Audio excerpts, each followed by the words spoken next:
Good morning. It is Wednesday, March 15, 2023. It is 9 a.m. and thank you for joining us for council time of the Clark County, Washington Council. We will have this morning, first, of course, our robust agenda for council time, followed by 3 executive sessions, and then after that, we'll return to council time for adjournment. So let's begin with public comment. Staff, is there any either online Chair, or in the hearing Chair, room? Chair Bowerman, excuse me, this is Leslie Lopez. I just need Yes. to make one change to the suggested change to the agenda. Okay. One of the potential litigation executive session matters will not be occurring today. So we Okay. we And will that only would have the be, well, there's two different potential ones for 10 minutes. So one of those potential for 10 minutes will be off. So we'll got it. start the pending for 15 and then potential for 10 minutes, so a total of 25 minutes. Great. And assuming there's no objection to that, we will adopt that as a change to the executive session agenda. Are there any other changes to the agenda? I guess I should ask while we're on that subject. Okay, let's begin with public comment.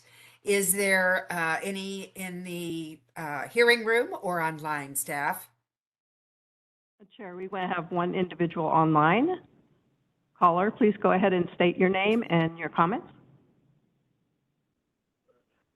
Good morning. This is Kimberly Goheen Elbin, life citizen of Clark County. I'm going to make a few things clear here first. You're going to be speaking on March 8th minutes. I'll speak about that in a moment. But I mentioned on March 8th minutes about February 28th, your meeting that you had. It was a special meeting. It had to do with the exchange there for the Grace mission down by near Daybreak in Battleground, Washington there. On that day, there were many citizens that were there, and they spoke, and you did pass the agenda as normal, even though they want some resolve on that, and we're going to hope to pray on that. However, on that particular meeting, I was cut off by the chair within a minute, and I was speaking the truth, and she portrayed that she would know what I was about to speak. That is what the First Amendment is, ma'am. We get to speak about agendas, and you don't know what we're saying, and you cannot cut citizens off when they have the time to speak, when they are speaking on something, even though you don't like it. That's been happening a lot with me. I don't get a little ding ding for my 30 seconds left or anything. I just get cut off right at 3 minutes. I wanted to make note of that. Sorry, I'm reading my notes. I'm not as organized as you guys are. You've been at this a long time. So the minutes only went for 2 hours and 27 minutes on the particular February 28th. I know I was on the phone for almost 5 hours. I want to know where the recording is after that adjournment. Where is the recording of March 28th that goes on to say that those citizens from Grace Mission left the building, and then you started speaking about the public that I have put out in public record for ClarkCountyToday.com. I'm writing to Lars Larson about this. I'm going to get the word out what's going on, that there's no transparency here. We get cut off. I want to make that very well known that right at the 49-minute mark, I was speaking, and I only got to speak for maybe 30 seconds, and I was cut off. The chair said that there will be no more testimony from me that day. So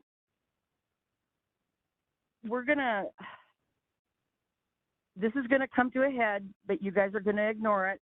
I'm sure people are sitting and squirming when I get on the phone to speak, but I'm trying to wake up Clark County to what's going on as the United States is being attacked, and we the people are going to stand.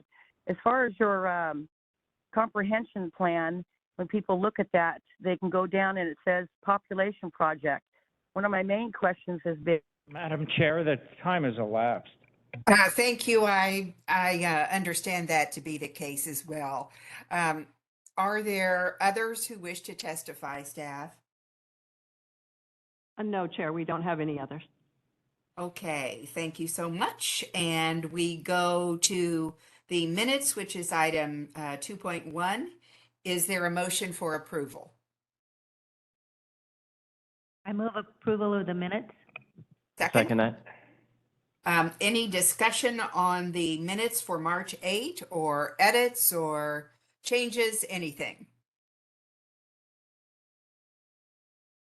Hearing none, they stand approved as drafted.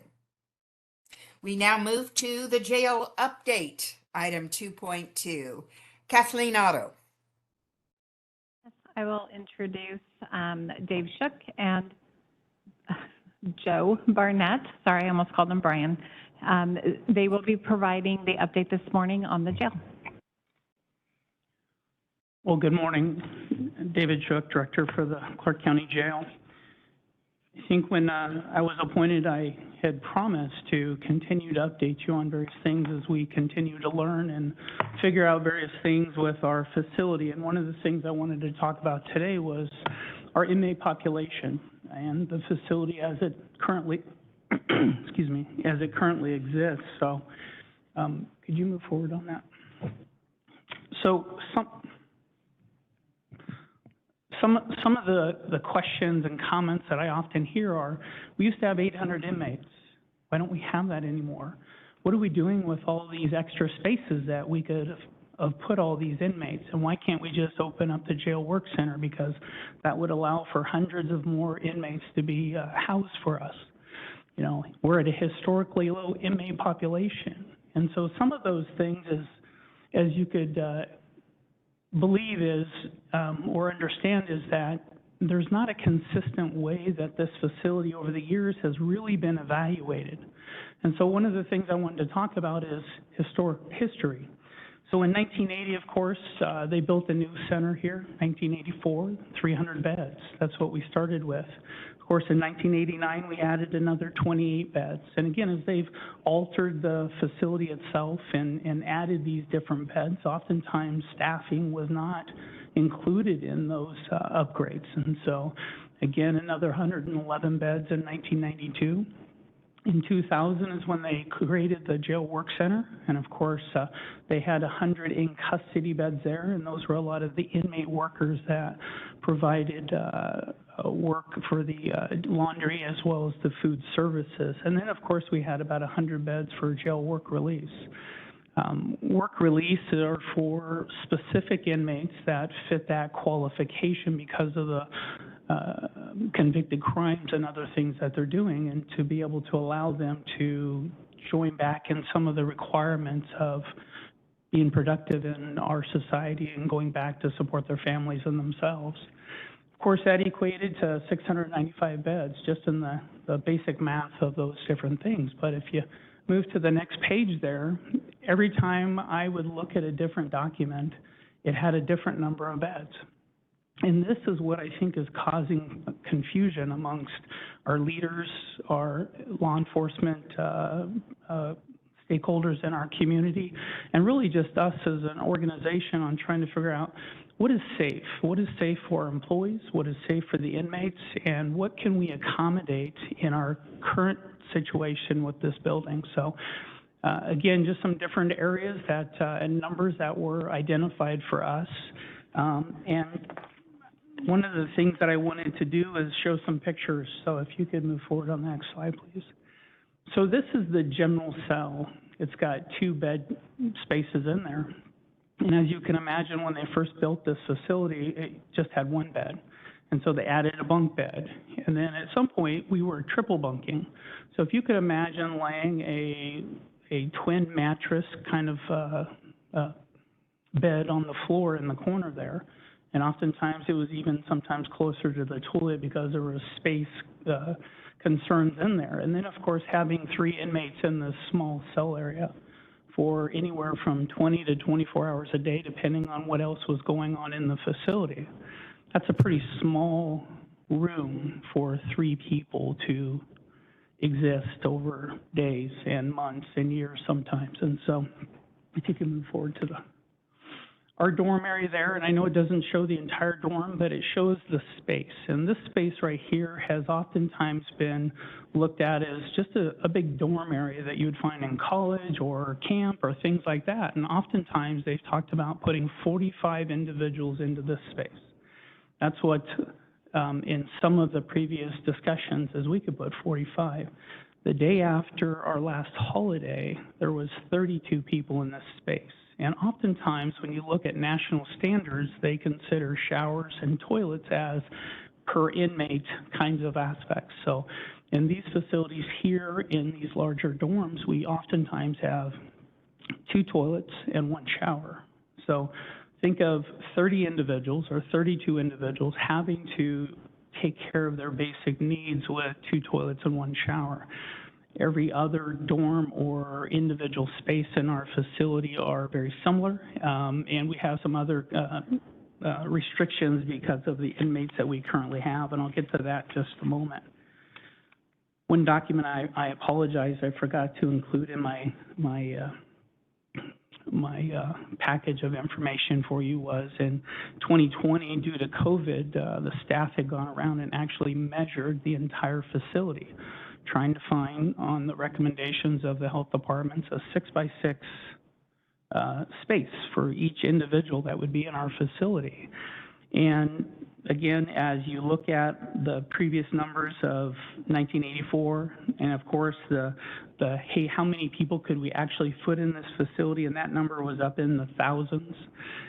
1,071 was the number that came up. When they did this measurement of this facility, they came up with a number of 491.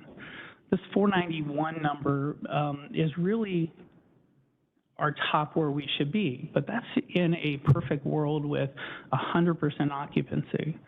As you can imagine, in a jail, we probably never want to get to 100% occupancy because we have issues that go along with that.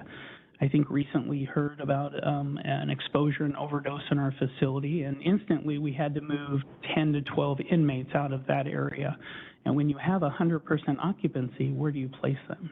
And so those are some of the ongoing complexities that we have in this facility. So another number that you would hear nationally is an 80% occupancy rate and 20% opportunities to move inmates. And so the example I would tell you is that when we have inmates that act out in a general populated dorm area, we don't have a place to take them and move them to. And oftentimes if we needed to move them because they were more egregious than somebody who's already in a segregated cell area, then how do you choose that? How do you choose the worst behavior to move? And that's really where we're at today, is trying to figure out how to move the worst inmates to a place where they're not going to hurt themselves or somebody else. Oftentimes when we talk about inmate populations and the requirements by us as a correctional facility and as a county to provide constitutional care of these inmates, there's a lot of nuances and ways that that's created. So that's created through best practices nationally, through the American Corrections Associations coming up with best practices. That comes up with state jail standards and other things that we as an organization here have said is the best way to deal with inmates. And then, of course, lawsuits and laws that require basic care. So if you could think of housing somebody and having to provide 24-hour care like a child or like somebody else, you have to feed them, house them, clothe them, and provide other things. So inmates have the right to talk to counsel and their families and communicate exteriorly with others because that's some of their First Amendment rights, and then also to gather information inside. So that's magazines and books and other things that they're allowed to look at. And so when we look at some of the basic needs of a human being and also these inmates, this is where we start to look at how do we house different individuals. Many of the max cells have 2 beds in them, but because of the behavior of the inmate themselves, we can't use some of those beds.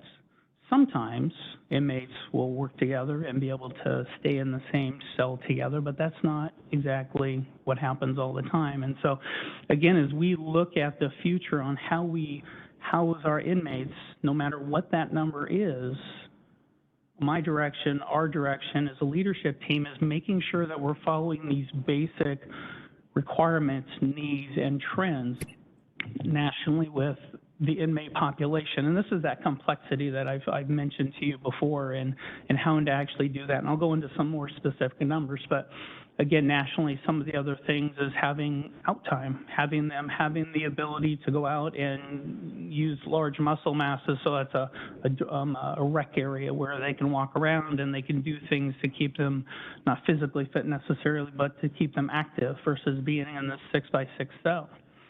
Just think trying to eat your 3 days a meal, your meals 3 times a day, sitting on your bunk, in those cells with 3 inmates in them.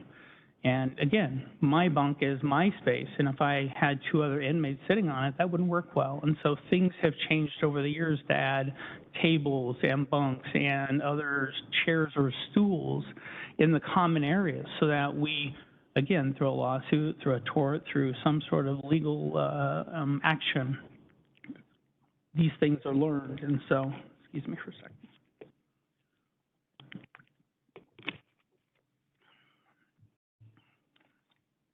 So if you could move forward, please.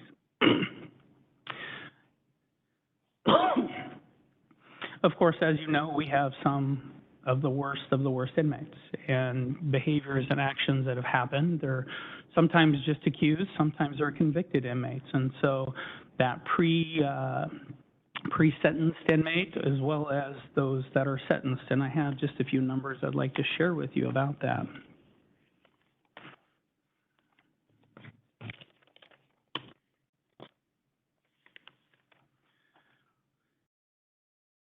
So this morning we had, let me see that number. We had 416 inmates that were inside of our facility with another 17 that were temporarily out of custody, and that means that they're off at the mental hospital or they're off at some other facility that is controlling them for the moment. However, we have to be prepared for them to arrive back at home at our facility. So this morning we had, and the slide actually, I'm sorry, let me finish with this slide real quick because the next slide is going to talk about the actual inmates we have.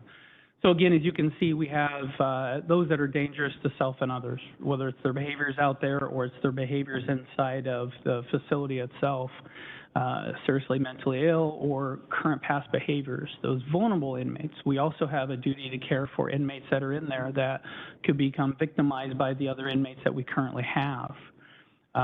Again, prior victims, PREA, which is a Prison Rape Elimination Act that was passed in the middle 2000s. And again, there's requirements for us. We have opposing gangs. I think I've talked about that in our max cells areas where we have norteños and sureños having to be separated. But again, there's some activities that still occur throughout the facility that we oftentimes have to manage. And then, of course, separating sometimes co-defendants, right, to make sure that they're kept separate while they're going through their processes. So those are just some of the dynamics that we have to deal with individually with the different inmates. And I'm going to add on another layer, which I think is the next slide, if you can move forward.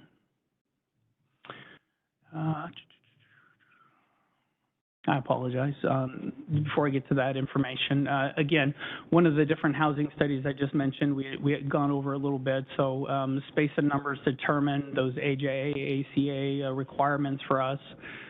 Personal spaces for those communicable diseases we mentioned. While COVID is cooling off externally, we're still dealing with some inmates that are positive for COVID and some of the restrictions that we're requiring to put on them to make sure they're not infecting other inmates around or making other inmates sick. So, and then of course that 80-20 inmate housing suggestions as we talked about national standards. So if you can move forward, please. Thank you. So this is that population number I was move forward through too quickly. And again, you can look at that March 9th population, which will be the next spreadsheet that you'll see from us, right? This is just a snapshot of who they are. 425 inmates, again, with that temporary out of custody number on the side there. Interdisciplinary committee group or inmates, or the mentally ill individuals that have a higher level of assessments on their daily or weekly activities and how they're housed with others or themselves, how we're able to keep them safe, and what's happening with them in the system to make sure that they're not being forgotten and they're moving along into other facilities or places that would support them in their mental health issues and their criminal process.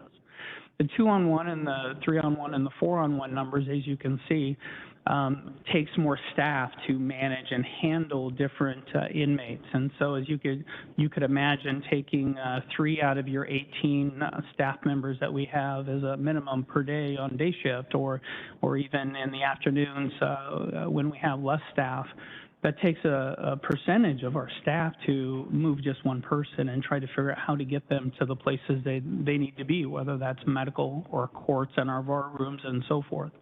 And so again, as we look at the different ways of our facility and how it was originally built, really not as a positive location with a lot of restrictions and spacing issues. And of course, you know, you can see we had 10 positive inmates on the 9th of March when I pulled this information for you. So if you could move forward, please. Why is this important? Again, as we are required by our position and as really the county to protect individuals. We want to start moving forward with some of the discussions on making our inmates more fluid in this facility. We actually have some inmates that have been there over 1,200 days waiting for trials and other things to occur. We have one inmate who's been there over 1,300 days. And again, as they're working through the system, as our criminal justice or our law and justice system is busy and full, we have some folks that have been languishing in this facility that's made more for temporary status and staying. So we wanted to start these discussions because as we start this week, the RFP goes out for the remodel or the new facility or whatever direction we end up leading.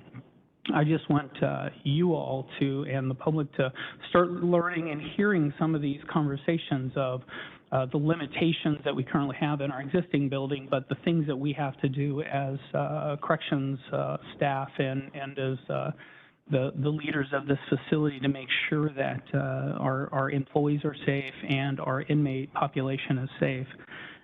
In those numbers that I've mentioned, and again, I'm sorry, could you move forward one more? Was that the last one? So I also included a handout. It should look like this. So again, this is a snapshot of one day in the facility here. One of the things that happens when you have more serious criminals in a facility is that the facility is built only had 4 max areas initially identified, and these are more controlled, and they're able to manage those more dangerous inmates. And so as you have more max inmates, they start taking up areas that were not designed for the more dangerous folks, and it then lessens the ability to have the right kinds of inmates in those spaces. And so as you can see up here, that first A1 through 3 area is our max area. That's individuals usually. I think there's one dorm that actually has a double inmate. So you can look at the numbers there. You see the single inmate column as it moves down. You can see the double inmate column and then the triple inmate column. Again, our priority is not to triple bunk, but occasionally due to COVID, I believe is where those folks are at and why there's 3 of them in that area is because they were actively having COVID symptoms.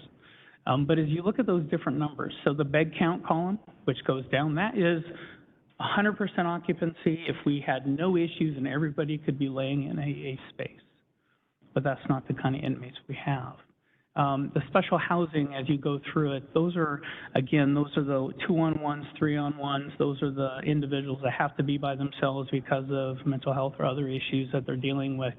And then there's that description on the side there, and that's the general population in those cells. So if you go down just a little bit more on there to the D, C, D, E, and G cells, and you can see that 30 number in that tan column right in the middle of the page, and then you can go over to where it says the max. You can see there's 6 open spaces out of that 30.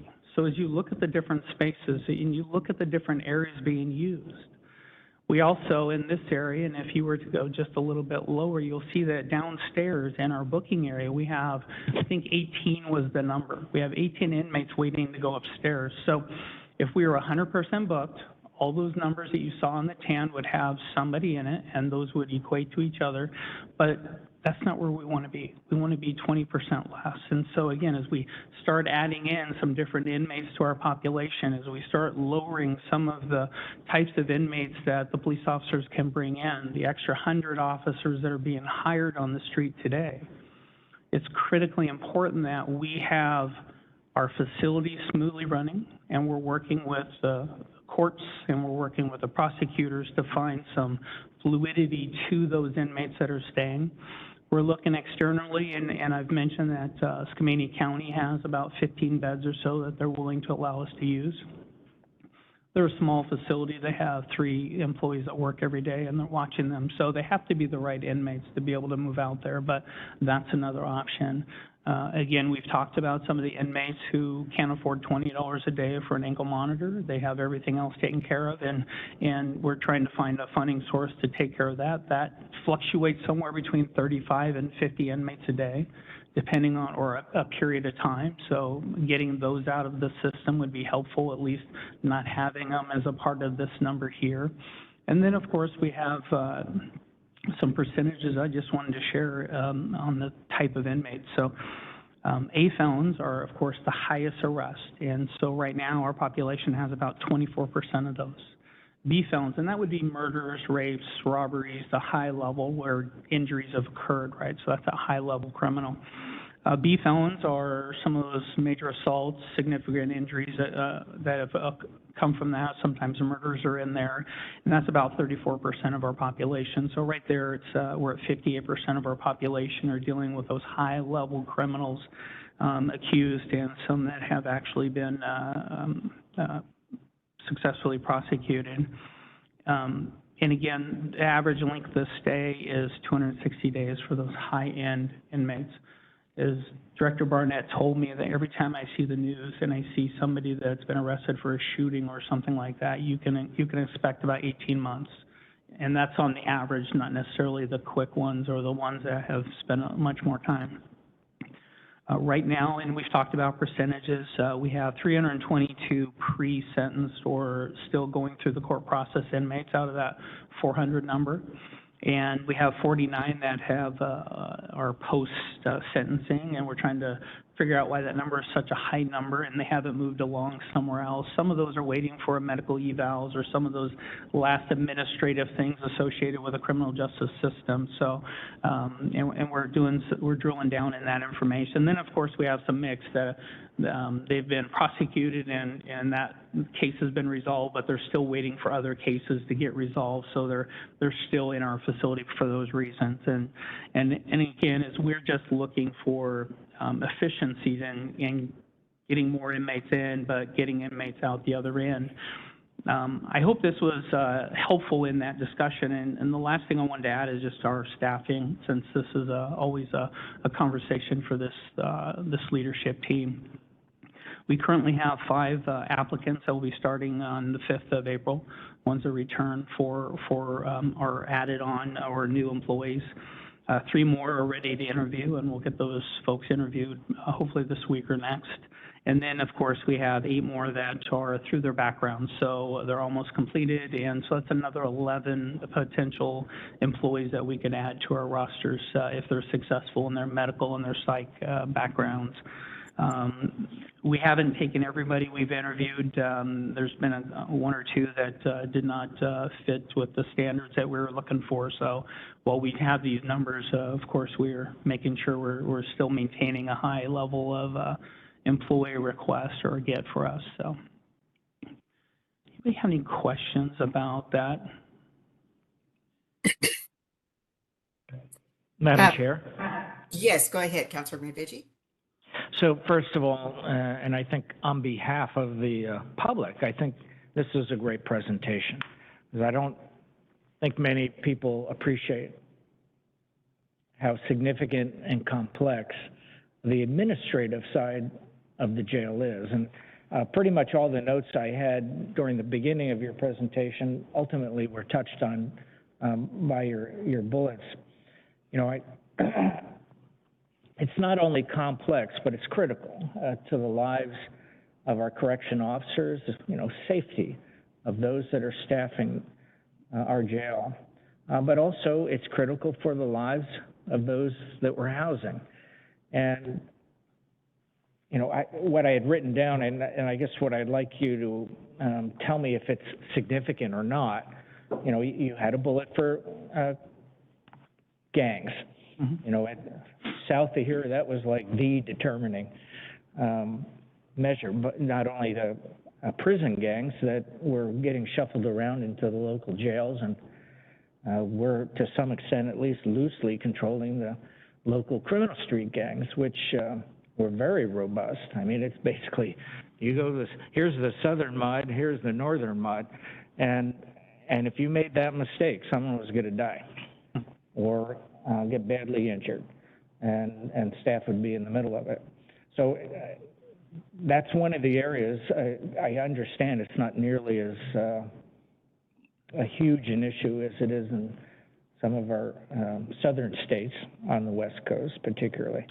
Protective custody, you mentioned that, and I saw number 47, and I kind of, in the slides, saw that you were separating them within general population. I mean, you don't have a specific maximum security protective custody wing. You basically are mixing them up in different general populations, but protecting them. Women, I understand, you know, that was always a big problem in other facilities, that it may have had a limited mod for women. And obviously, for a lot of reasons, that's very necessary. But as that population was always in flux, you know, increasing and decreasing, and then, okay, are we getting danger close to needing to open up a whole nother module, which really draws on staffing, or can we keep expanding contraction within one module that doesn't waste a whole lot of bed spaces because it's underpopulated? You touched on the violent, and then mental health, and those that are, you know, going through detox, essentially all very vulnerable and medical care and supervision intensive. So of those areas, you know, the administrative segregation process is critical, complex, absolutely kind of the heart and soul of where people go in your jail. What of those areas are like the top 3 concerns for you that are really hard to manage? And then the flip side of that, you know, centered to the whole process is a good, robust intelligence unit, you know, that can really keep up with this, really get all the necessary information, not only from law enforcement on the street, but also statements, hopefully honestly, by the inmate as they come in through into the process. Are you well enough staffed in your intelligence unit and tied into the other intelligence units from our major cities and also our sheriff? So any other comments on those areas? Yeah, Counselor. We had an officer who was an exceptional security threat officer, and he really had a pulse on what was going on, finding drug distribution and other things that were happening. He recently went into the enforcement branch, and so we're in the process of finding and replacing that individual. We also, we understand the critical need of that, and that our staffing at the moment is, you know, rob Peter to pay Paul kind of a thing, and so that's the next position we'll be filling in, a line specialty position once we get one of these 4 individuals. He's a former officer who's coming back. Once we get him back up to speed, that we call the fish position will be filled by whomever is the right individual to do that. One of the things that we've asked is to see if we can borrow him and use him. He's one of those, I know Sheriff Hort just talked about some of his new hires that are waiting for the academies to open up for them. So he's one of those individuals. And so I need to have a follow-up conversation with the sheriff and the undersheriff and wonder if we can use him while he's waiting to do some cross work there. We asked generally if we could use the employees, but they're off doing other things, preparing for law enforcement activities. So that's a conversation I need to have with him. So the issue, and if I understood your question, which one is the most difficult? I think the A area, the A123 area, right? It's a fairly small area, so that's can be more simple to manage. And we have one officer who sits outside and they're on cameras 24/7. So that's a fairly easy area. It's once you get up into the dorms, the PC, the protective custodies, if inmate B says, hey, I need to tap out and leave, inmate C, D, E, and F see that, and they're like, ooh, I could go to my own cell. I don't have to be here with 30 other individuals. And again, it's that right balance of what's the need. And so sometimes it is gang individuals who are out of gangs that don't want to be a part of that, that are tapping out, wanting to leave and go somewhere else to be more protected.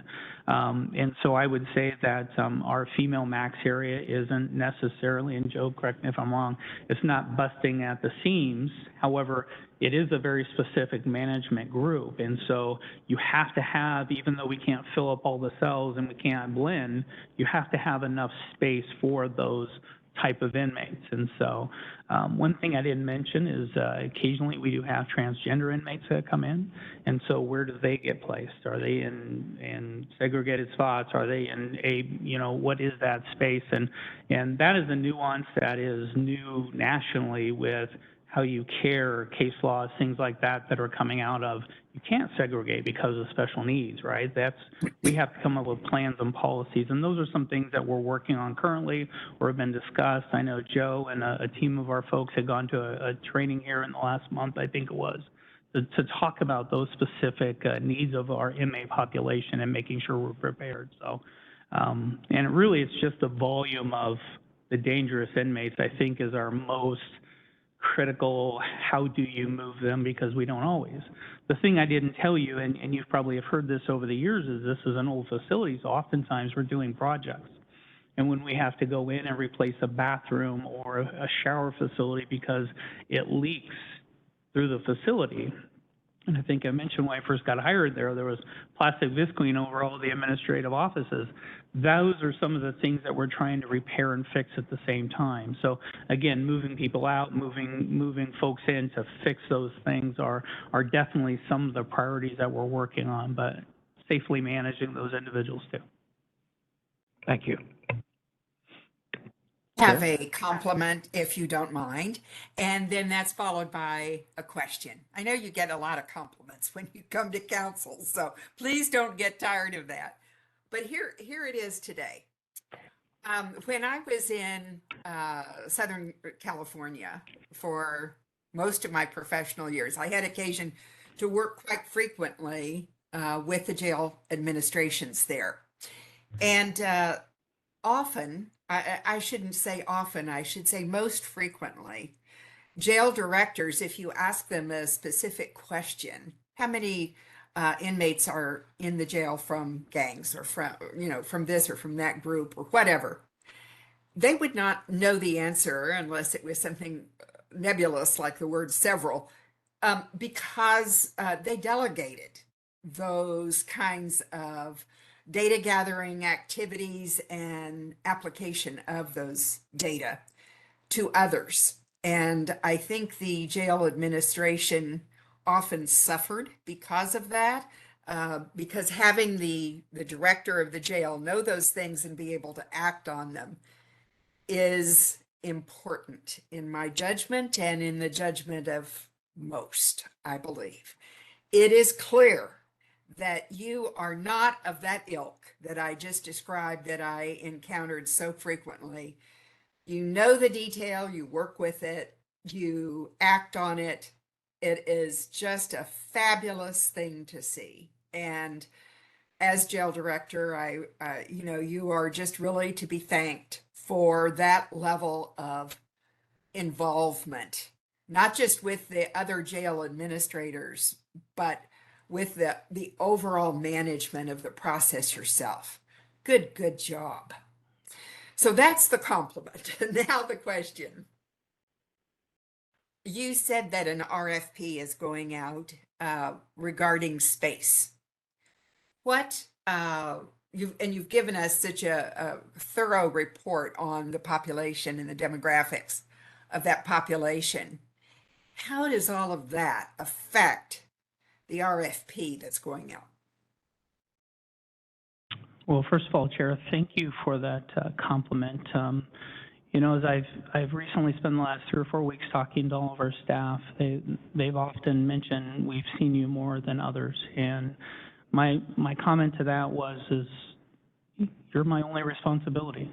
I'm here to help, and I can focus my efforts and leadership on our team. And again, a sheriff has multiple facets of what he's doing, so it's not a knock on anybody else. It's just that I have the focus for them.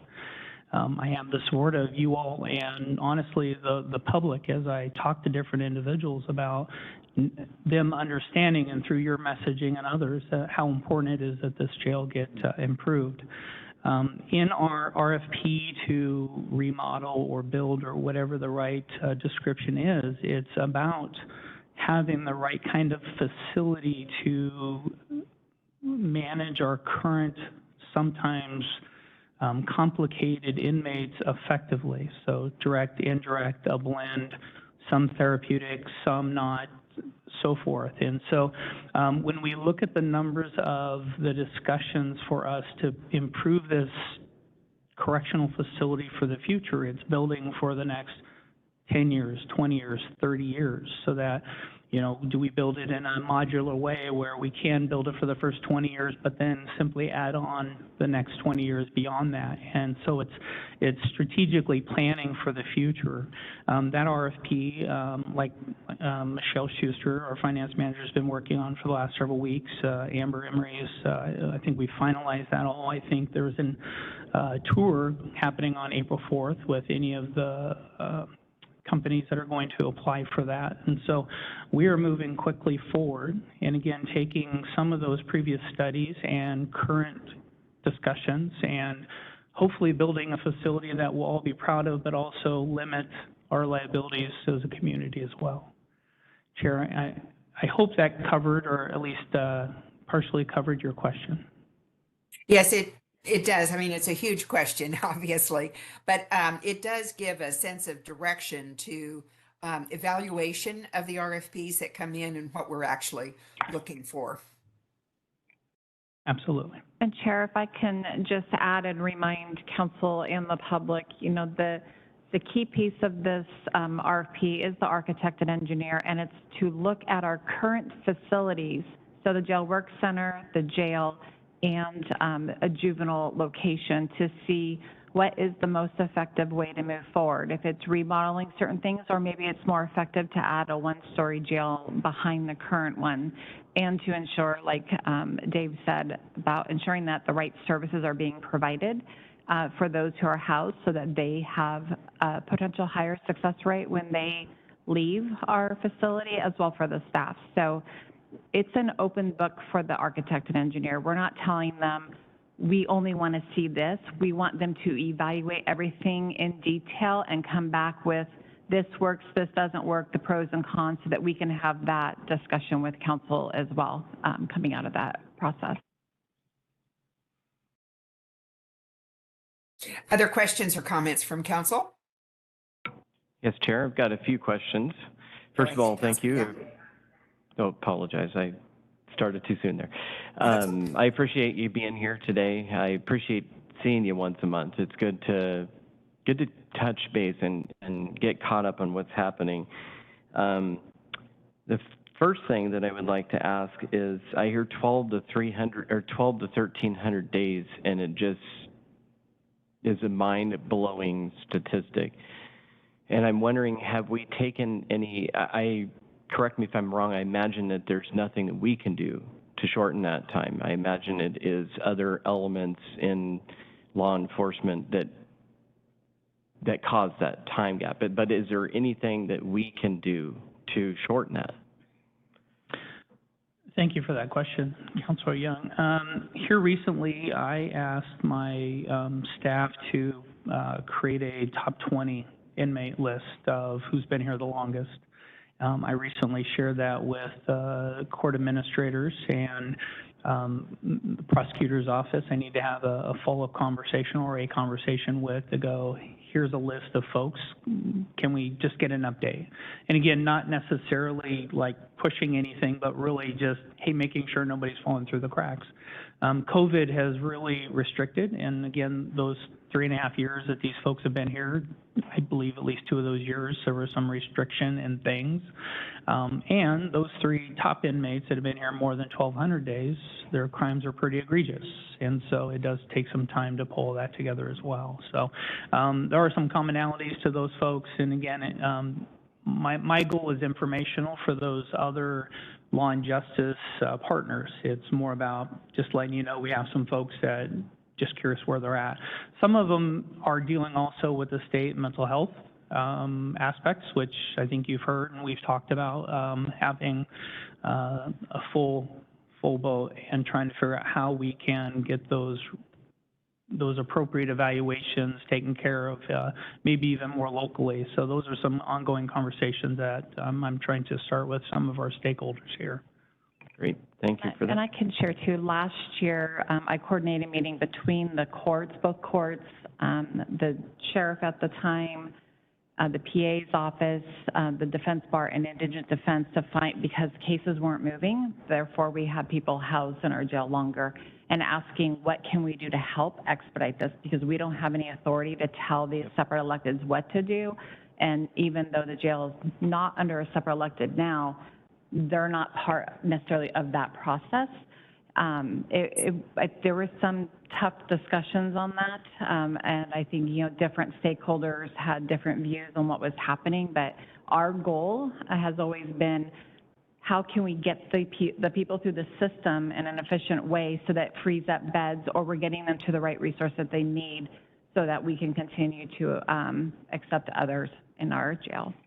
Yeah, and Madam Chair, so I want to comment on that as well, because it's been the prime focus of discussion with those stakeholders at Law and Justice, and as about the only takeaway for us from the defense side and other stakeholders providing services as to delays in any single case were the meeting room constraint. That's one area that we can solve. Their counsel evaluations are really restricted because there's really only one room for people to have private one-on-one meetings. But, you can imagine, and just what Kathleen has said is an understatement as far as different lenses to look through. As a judge, you're managing your caseload, and we have what's called an aging report as to, what cases are really old that you're managing in your courtroom. And we did have a presentation by both district court and superior court on that, as well as the clerk's office, as well as the PA's office. And, so the defense may point a finger towards the prosecution for different reasons. The prosecution may point towards the defense. The judges may point to the lawyers. The courts have been, even during the pandemic, and we had real challenges with jury selection and jury trials during the peak of the pandemic, but the courts remained open at all times. So we were really trying to highlight where the delays existed in that, because it is an unusual, huge caseload, backlog, and getting cases through the system, and that needs to be solved. But there has been a lot of focus on it, a lot of discussion on it, and it's a work in progress. It doesn't have much to do with us, other than those meeting rooms. Next question that I have is, so we've gained 5 staff. I know you mentioned 1 that we had lost. Are there any more than that? Is our net gain at this point 4? Yeah, that previous loss, who was our intelligence officer, he actually left in December, I believe was when he left. We have 1 officer who's leaving, and her spouse works over at the sheriff's office, so they are going to be enforcement with their spouse. And so other than that, we've been status quo. We're having a lot of positive conversations with employees, and there doesn't feel, and I'm not hearing any comments or conversations about waves of people that are exiting this organization. So. Okay, that's good news. Thank you. And then the last question is, I attend a lot of neighborhood meetings, and I tend to hear the same thing over and over when, it's the same thing repeated at every neighborhood meeting. They're all concerned with the amount of property crimes that have gone up and violent crimes and just everything in between. And the consistent conversation is that because of the large amount of people that are currently booked, that if either the sheriff or VPD brings somebody to the jail, they will just be booked and released. I was curious if you could just expound a little bit on that process and how that takes place. Absolutely. When the discussions began with COVID and trying to lessen the amount of inmates in our jail, they had multiple meetings, and again, as they started looking at the kinds of inmates we currently had, they started taking from the bottom, the lower level inmates, right? Because that's an easier ask, or, okay, we'll put you into different programs. And so pretty much they've pared that tree down all the way to felons mostly, and domestic violence and or DUIs who are required to be arrested. Somewhere in this conversation with the directors and my leadership team and others is we would like to morph that a little bit. There are some felons who are nonviolent, and there may be a finance or somebody else, criminals, that could go out on some sort of a program type of thing where then we could start allowing some of those other neighborhood livability community issue folks to start being seen in our facility. And so there are different groups of folks that even the judges are like, is it time to start seeing these folks? And so we're constantly evaluating that list of types of arrests that we can bring in. We are having discussions with DOC and others about how we can strategize and surgically find those criminals that are causing the most community angst and getting them elsewhere in the state and or other correctional institutions. And so we're focused on that is what is the right number to start opening up some of those other arrestable charges. So that is a discussion.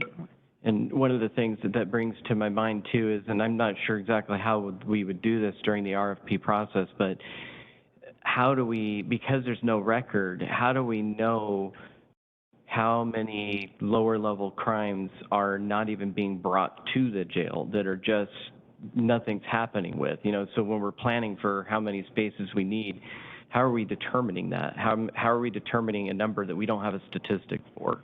So I don't expect an answer on that at all. And just one of those things that come to mind. Yeah, and I might misspeak, because I had this part of our discussions last year. I believe district court has an agreement like with Camas and other jurisdictions for that type of book and release for the lower level. So they're not even coming, but there should still be a record from the citation. And I know the courts have been, especially district court, have been really innovative in being on the front edge of, getting people home by having them have a monitor so that they're not just roaming in the community and continuing to commit crimes. If they were, they would be brought back. I would say, though, not everybody in our law and justice system agrees with that. I think most do, but there's some key, groups internal groups in the law community that want everybody in jail, which we understand, but if there's effective ways to have them located somewhere differently and still be monitored to ensure that they're not committing crimes. But I thought, didn't district court was it a book and release contract? Yeah, Washougal, Camas, and also Vancouver is recently starting a book and release or a book and citation, I believe is the right cite and release program to take care of some of those. Battleground also has their own court system where they're taking some care of some of their own individual arrests. Yeah, and I think those programs are good and needed, but it's still a capacity thing when we look at our overall structure. What do we need? And that needs to be part of the conversation for sure, in determining the whole entire system to make sure that we're not having situations where crime is just simply being dealt, just there's no way of turning things around for neighborhoods and stuff like that. So appreciate it. Yeah, and one of the studies, it was the CFAC committee, their report estimated that we needed 850 to 880 beds in 2050. When we look at our bed capacity now, we can get there without a new facility. However, juvenile may not be doable. That's why we have the architect and engineer. We would have to harden and change the jail work center. So there's a lot of work that needs to be done, but we don't necessarily need to build just a brand new jail somewhere. That's why we need to look at that holistically. So that study does show what our needs are over the next few years, obviously, and that we'll keep that in mind with this architect and engineer.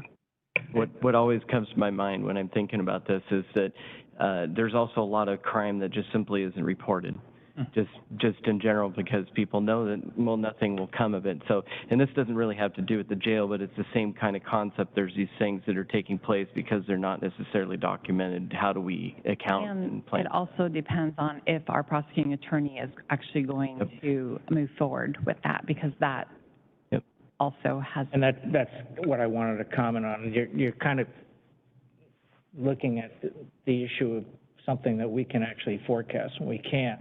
And, even with the cite and release program, which is part of the homeless program in Snohomish County, multiple contacts, homeless person, cited for whatever, littering, possession of stolen property, small drug possession, although that was in abeyance for a while here in the state.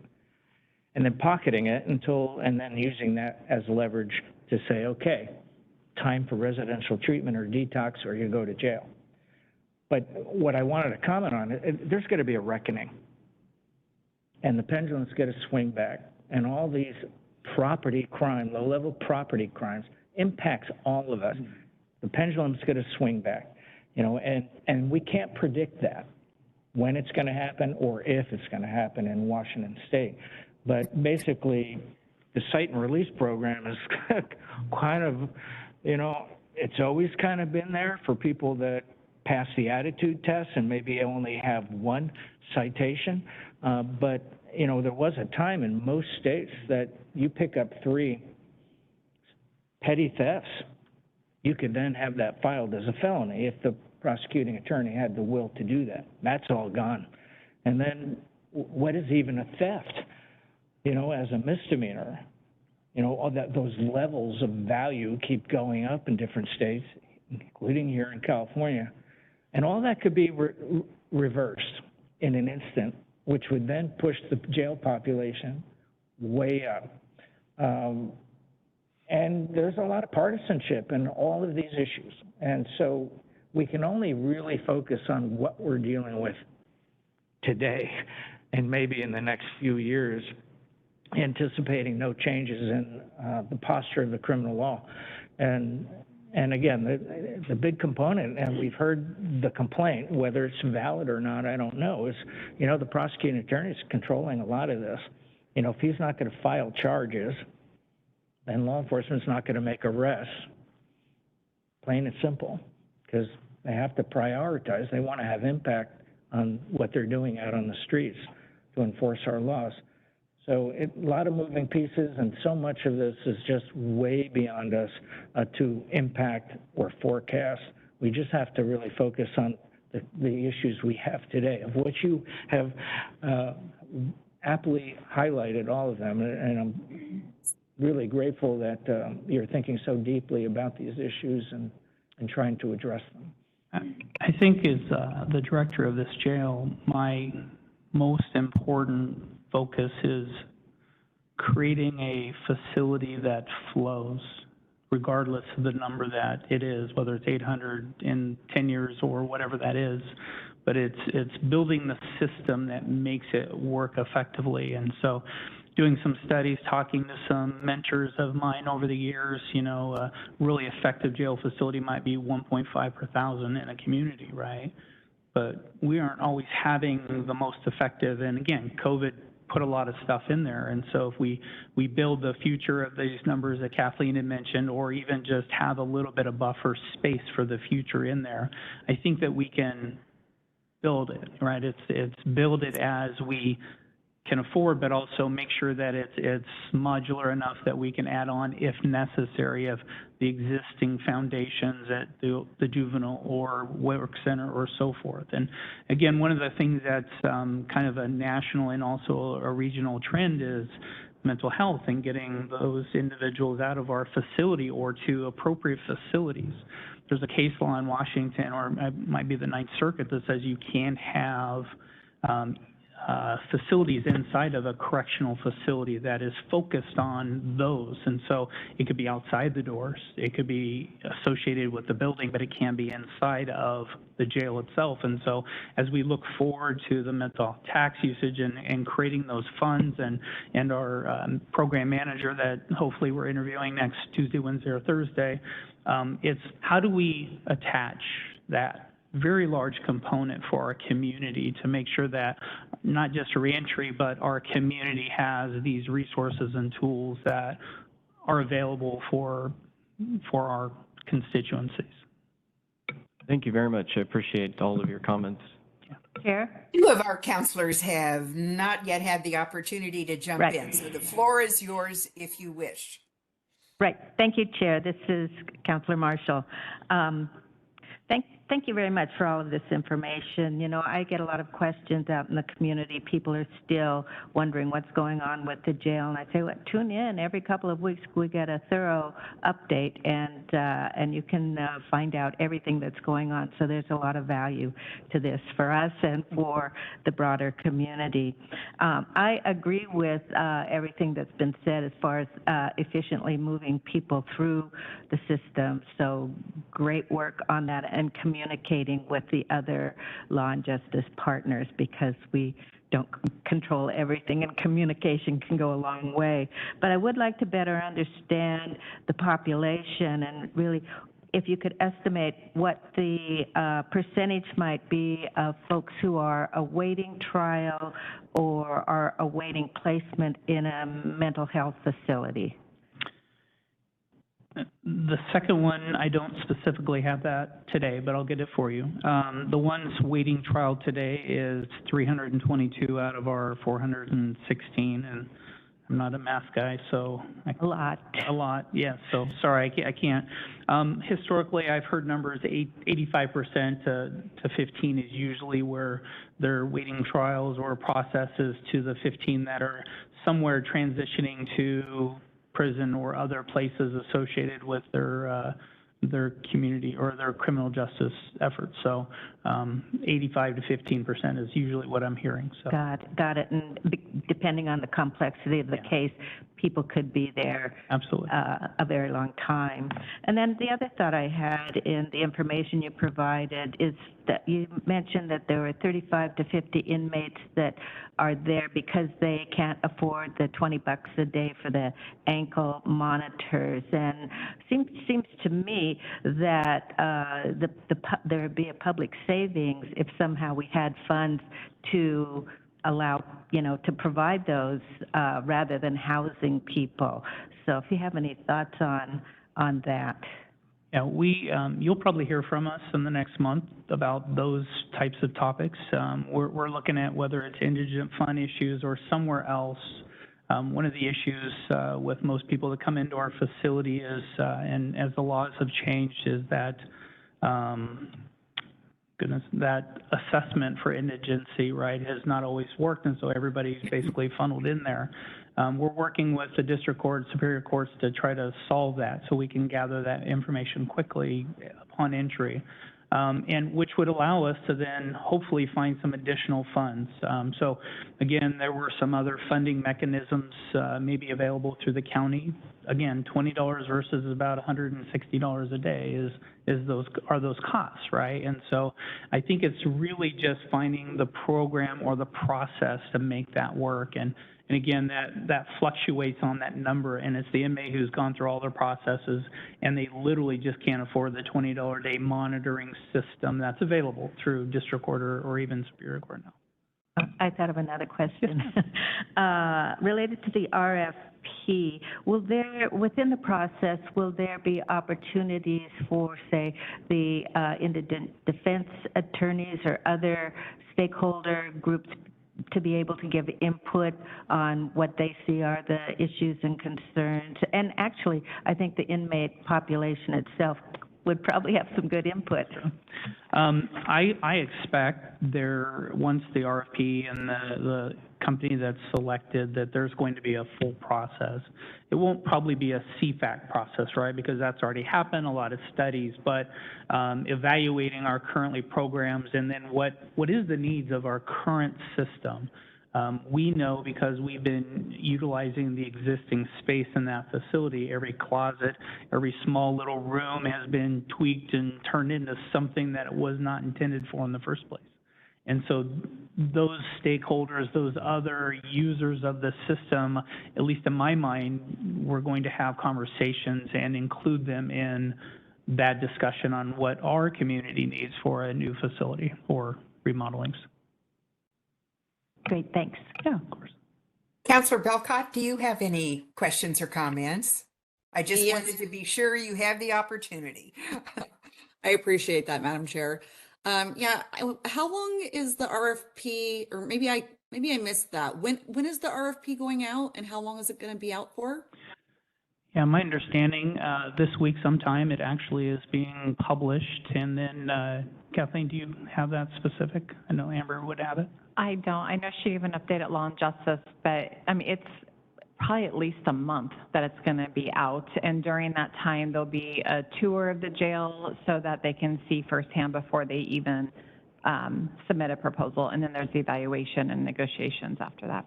And my understanding is last week they did a press release. However, they do normal RFP processes so that those companies that do those RFPs are at least initially informed, and then that process. But I believe it is about 30 days, Counselor. Okay, thank you. And Kathleen, can we get can Council get a copy of the RFP that's going to be going out? Yes, it'll be open to the public. I usually get an update of the list every Wednesday, so I will take a look at that and we can certainly send it to you. Thank you. Those are all the questions I have. Thank you. I would like to ask our staff if there's anything you'd like to add. I do not know. Clean? Chair, just one quick question that I don't expect the answer today for the purpose of trying to move forward. Is it okay, Chair? Go ahead.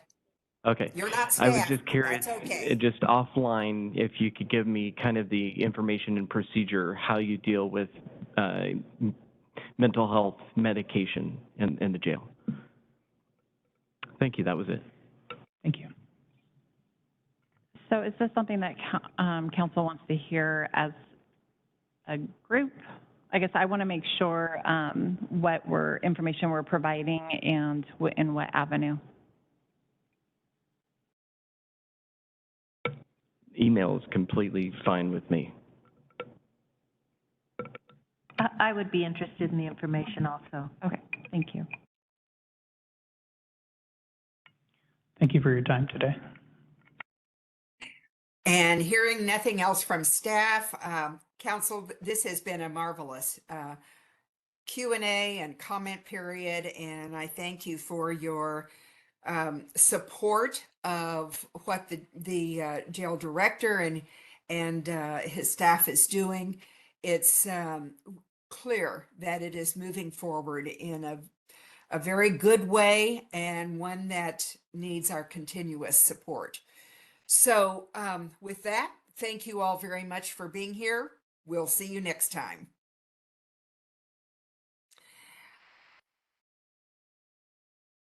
Next is item 2.3 on our agenda, rules of procedure.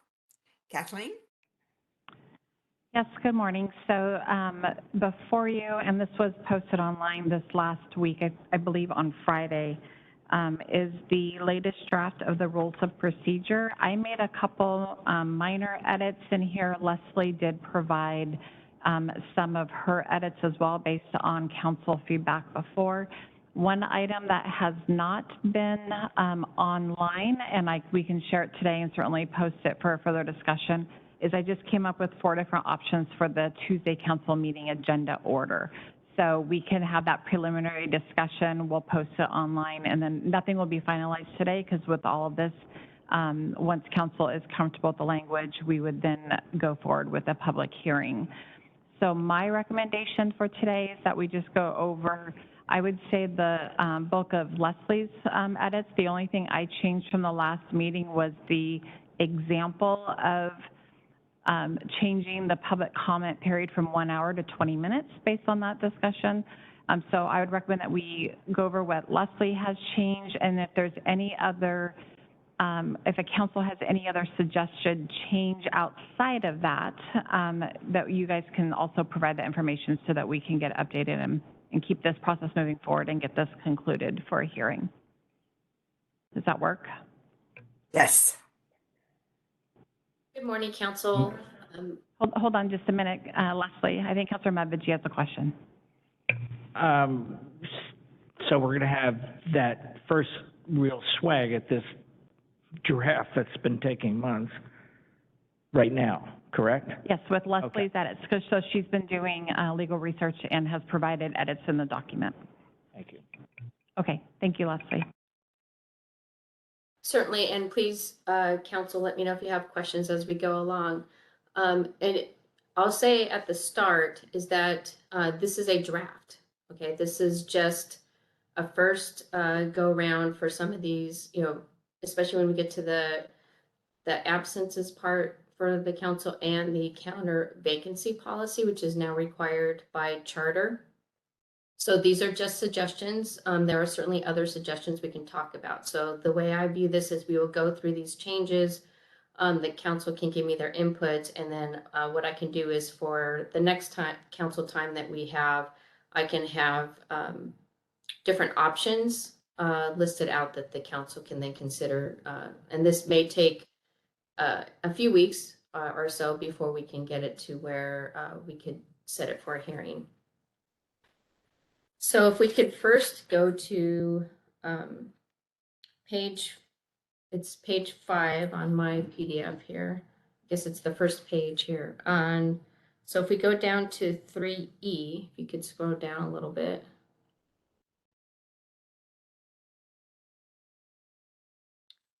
I believe that section was already in there. Actually, if you could go up a little bit here under A. This particular sentence was added based on discussion from council. There was a question as to what happens if both the chair or the vice chair are absent. And so this is suggested language. So it says in the event the chair or vice chair are absent, the most senior council member in terms of council service shall assume the duties and responsibilities of the chair. Are there any questions, comments on that particular section? I don't know if this would really ever come up, and it would not in our particular case right now because we have Councilor Marshall that's got a couple weeks on Councilor Belclat and myself. So that's an unusual situation. However, in the event that that hadn't taken place and there were two, the two senior council members are gone, who are the chair and the vice chair, and then you're left with 3 council members or 2 council members that had the same, they started at the same time. How is the seniority determined at that point? I think I mentioned this last time, we've never had that issue. We've had an issue, I think, twice in the last 5 years where the chair and vice chair were out. So it's very rare, but if council wants to come up with some sort of definition outside of time in office, it's certainly up to you. If we're not worried about it, if it ain't broke, then don't fix it. Okay, thank you. If there are no other comments, then we can move on. Let's go to page 7, which is it's going to be 7E. Okay, here we go. There was a, right, thank you, that's good. So in section E, it talks about when a counselor can seek to put an item on a Tuesday meeting agenda. And the prior language talked about bringing or taking the item to the council chair with the support of at least one other counselor. I added the suggested language that says during a prior council meeting or council time, because of the fact that otherwise there could be a situation where you have 3 counselors discussing what would be on the meeting agenda. So in this way, the 2 counselors would be talking about, but then bringing it to the council chair for consideration at a prior meeting to have it come up on a meeting agenda. Are there any questions or comments on that? I'm trying to comprehend this, Leslie, I'm sorry. So, in other words, there can't be a discussion on a Tuesday for the following, well, no, let me say on a Wednesday for the following Tuesday that's just behind the scenes. We'd have to wait for another meeting and then bring it up. That's my that's my recommendation because of just to make certain that we're following the OPMA, which requires that if there are 3 counselors, 3 or more counselors discussing something, that it's done in an open meeting. So that's why I added that particular language. And would we have 3 or just 2? Let's see, we've got the council chair and the support of one other counselor. Oh, I see. You're including also the counselor who wants the change. Correct.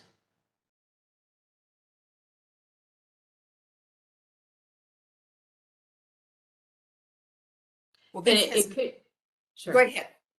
I was just going to say it could be because there are times, it could be during a council time, that happens every week, where maybe it could be added to the agenda perhaps, if you wanted to, just a standing agenda, any counselors want to add something to a Tuesday meeting agenda or not, or they can just, because usually the council time agendas are pretty set in terms of, new business, old business, but you could potentially add that as something to discuss or ask council if there are any things that they want to add to the Tuesday meeting agenda. Just a suggestion. Yeah, we've already got 3 who support it with this scenario here. So the only purpose of this is to let the public know. Is that correct? The purpose of it is to comply with the OPMA. Yes. And the part of the OPMA is just to let the public know, because we've already got 3 counselors on board. Correct. And why would they not know when the agenda is announced? And therefore be notified?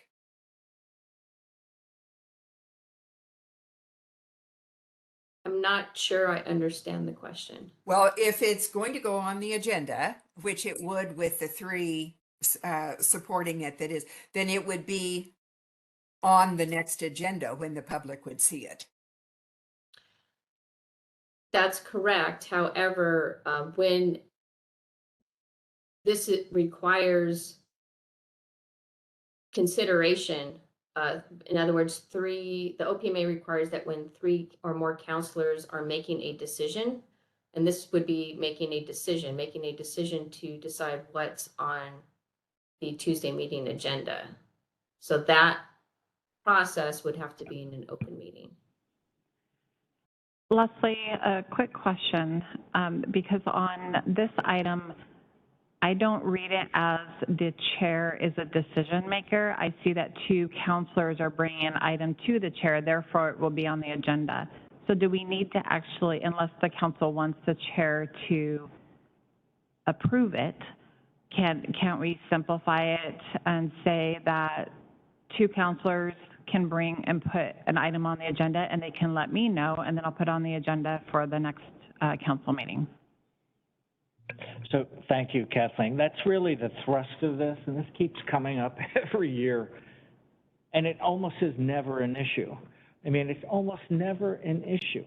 But the thrust of it was how much authority and control of the agenda does the chair alone have?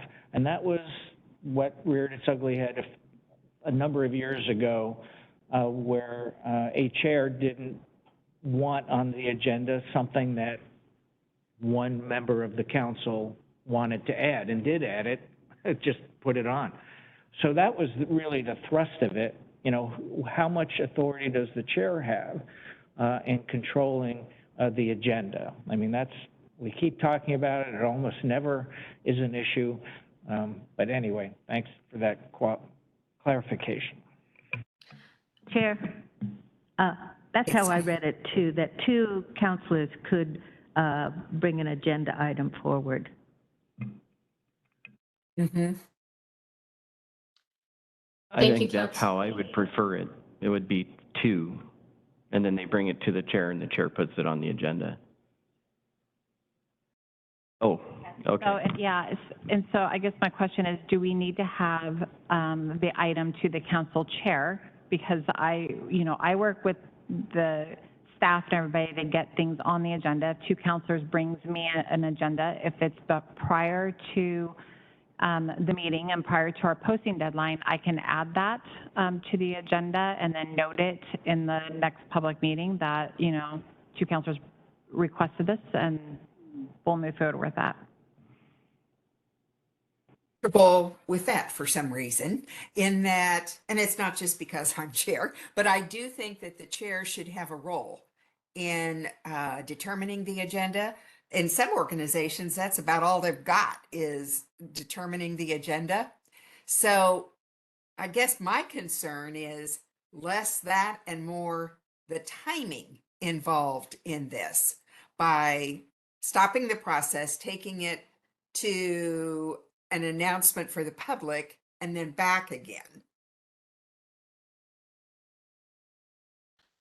Thank you, counselors, for all of your questions and comments on this issue. So what I propose, I see this perhaps as maybe two options.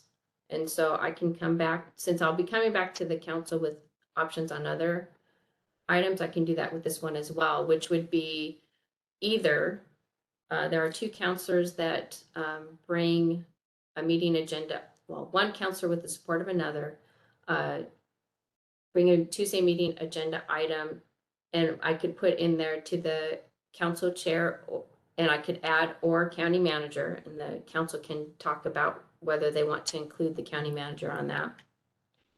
And that then, once that is brought, it would be put onto the agenda.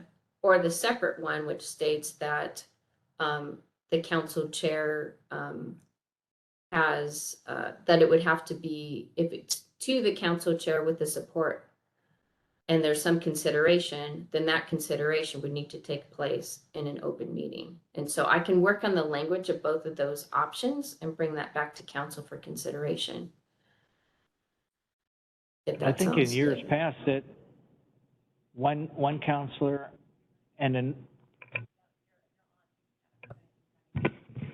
I think in years past, a different version of this simply had that counselor plus another going to either the county manager or the county chair.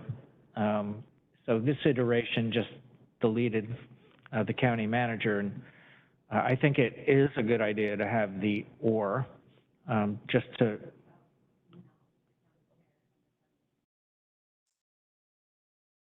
Oh, thank you, Councilor Manaviji. And actually, I don't know that this was changed. I think this is always said, the council chair. I don't recall. I didn't change that language to be, but maybe it was in a prior one. I'm not certain about that. And we've only used this less than a handful of times in years. And I think what was done before was the two counselors, or one would email the chair and the county manager and say, I have this counselor's support to put this on the agenda.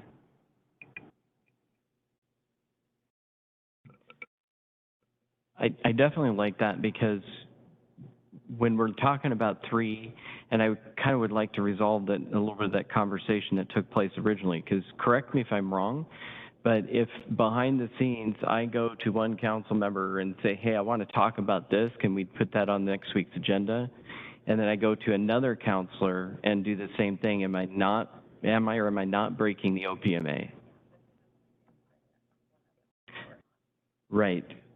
Okay, but okay. But somebody would bring it back to the chair, so then that would be 3. Absolutely, and I was going to point that out, and Leslie certainly would. You then have a serial communication, counting votes. Yeah, and I think that's I why. counted votes, and I've got 3. And Yeah, and I think that's why Leslie was suggesting about the OPMA, because including the chair in that decision with the other 2 does constitute a quorum and a decision that needs to be made in a public meeting. Assuming Right. that's all clear, I have a question on this page before we move on. So before we move on from this particular item, what is the direction from council in making any additional changes for the next?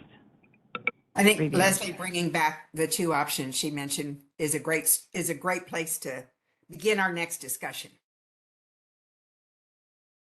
I'm happy to do that. Councilor Marshall, did you have another question? Yeah, I think that because of the serial meeting nature of it, bringing it back to the chair, it would make sense to me just to take it to the manager. And I don't know if people are clear enough about that at this moment. I don't know if we need to discuss it again. I don't support that, because whereas right now we have Kathleen Otto, and I would go with her on the agenda anytime, any place. But that would not always be the case. And to give the authority to 2 counselors and then the county manager, who may or may not be as great to work with from a policy perspective. Some county managers kind of lean over onto the policy side, and that is not a good thing for the council. So that's why I don't support it. I would with Kathleen, and then we could make it go away, but that doesn't work. So Chair, just for clarification, are you asking even to change this language further in that the chair will approve the agenda item brought forward by 2? No, just making it so that it's not the county manager plus 2. Yeah, and I don't think that there's any approval, well, I wasn't interpreting it as approval for anything other than 2 counselors bring it forward and it gets on an agenda. So but if you want some sort of approval process, I think I just want to be, for the chair or others, I just want to make sure that even Leslie's 2 options is going to capture what you're wanting to see. I don't. Madam Chair, could you? Just a moment. I don't look for an approval process, but if the county manager. Madam Chair, it's like 9. Well, actually, it's like 10:30. These clocks are behind. What I suggest is, why don't you state how you want this to read? I will support it. We'll see if there's a 3rd counselor, because, I mean, this stuff almost never happens, but pretty soon we're not going to have lunch anymore, and I'm getting hungry already, and we've got a long way to go through these rules. So if you can just state what you would like to see, I am Not happy off to the top of my support it. head. Sorry, Councilor Medvigi, that stuff doesn't flow that easily in a correct way to me. My desire was not that there be an approval process from the county manager, but if the county manager is the 3rd person there in that trio, that's automatically giving them an approval process. So that is my concern, and I'd like to see that policy stuff remain with council. So the Thank you, current Chair language does not have the county manager in there. Right. So, okay, so going back to Councilor Medvedji's question, is your clarification needing about the prior council meeting or council time? Because if two come to the chair, if it's not an approval, Leslie, if it's only two bringing it to the chair, does that still constitute an OPMA guideline? It doesn't, as long as, and I would want to add language just to make it clear here, and I can bring that next time, since we're going to be bringing other rules of procedure next time, is that it specifically state something to the effect of, will bring the item to the council chair with the support of at least one other counselor and then placed on the agenda, or something to that effect, to where there isn't it's clear that there isn't a deliberative process or a decision make. Is that, otherwise, Yes. then I could remove the green language which says during a prior council meeting or council time. That wouldn't be necessary. I support that. I support that too. So Any other do we have a comments from other third counselor councilors? support it so we can move on to the I next support that as controversy? well. I support that as well.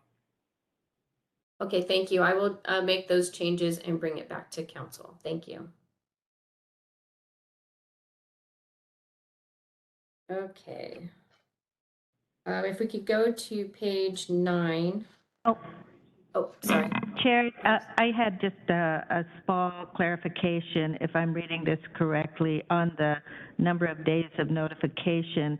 As I read it under 7A, it looks like if we post on Wednesday, that would be 5 days notice. And under 7C, it says 4 calendar days notice. So I'm Good. Good catch.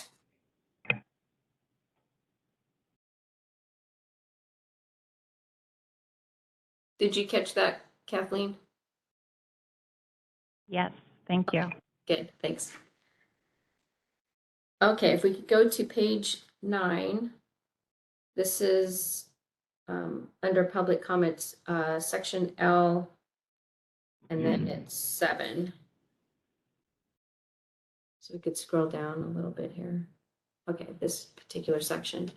So I added some language just in terms of interruptions. There has to be an actual disruption to the meeting. And so I included this language that says the chair, vice chair, or their designee may ask any person making disruptive, disparaging, or impertinent remarks or unreasonably interrupting the business of the council such prohibited statements or remarks or engaging in such conduct to leave the meeting. So if these types of comments are being made, they can be asked to leave. Continued disruptions may result in a recess or adjournment. And there is a script, and I believe the chair has it, but I can certainly get that together and maybe share it. It's up to the chair. Share it with the vice chair, perhaps, in the event that you're not there. But it's a series of steps in terms of, notifying the person that they're being disruptive, asking, that sort of thing. So I just wanted to include this language to make it clear on what type of remarks would be subject to this. The part in purple, is that new as far as how it's stated? I believe Kathleen added that section. That was from the first discussion that we had back in January. I like the concept. I don't care for the wording because it feels too open to me. Using this authority is very serious to ask someone to leave a meeting. And it sets in play a number of real complications.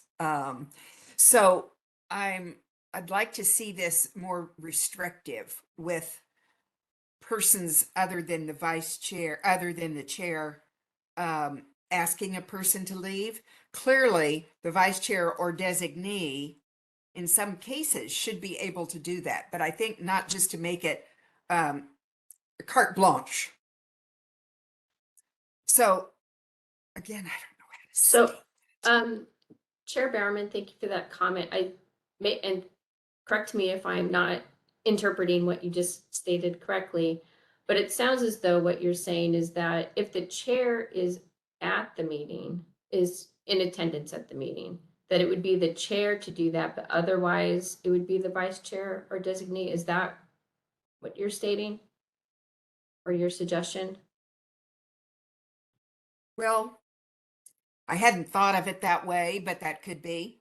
I think in some cases, the vice chair would need to do it when the chair doesn't have the will.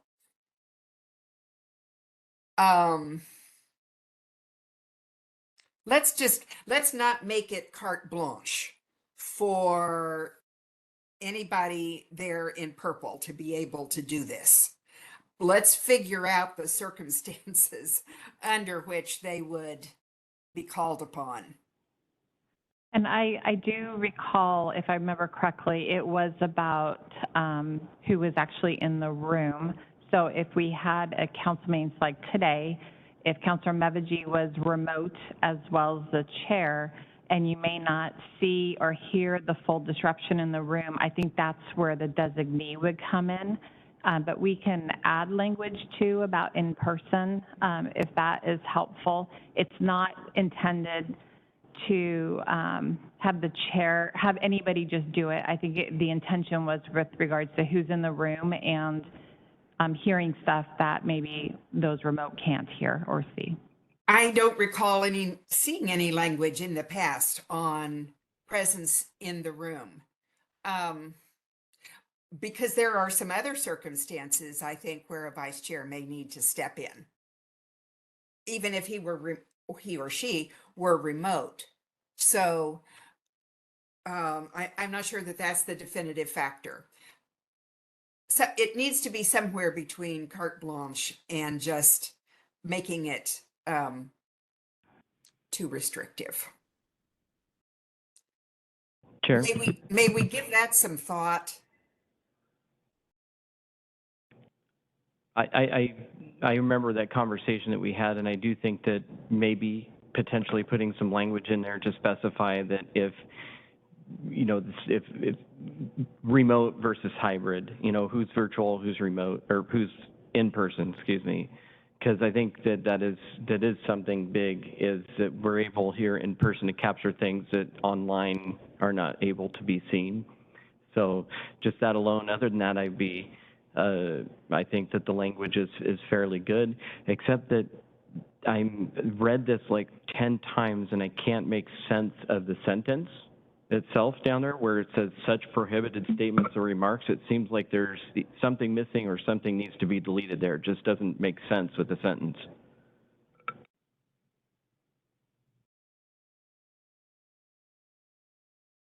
I can certainly make some changes to that to make it a little clearer. And I really do not feel that one factor, presence or not, is the only factor in which a vice chair should have the authority delegated to him or her to be able to do this. So that should not be the singular definitive thing. Chair, I would agree with you. I can agree as well. I do But as well. how it should be worded, perhaps there is some other language elsewhere that maybe we could look at to kind of have stimulate our thoughts on that. Leslie, I just offhand don't know exactly what I would suggest as the language that's best. One alternative thought I have, I'm reluctant to chime in on any of this. I think the county manager has a responsibility in this room to maintaining law and order and decorum. Maybe we could just add the county manager into the mix as well as the chair and vice chair. Well, it is the chair's responsibility, when you look at their responsibilities in the list, to maintain the decorum in the room. I don't know that decorum is the word of choice there, but um, substituting or adding someone other than in the policy group, I don't think is where we should go. And I'm again, fine with that. Kathleen, no reflection on you, please.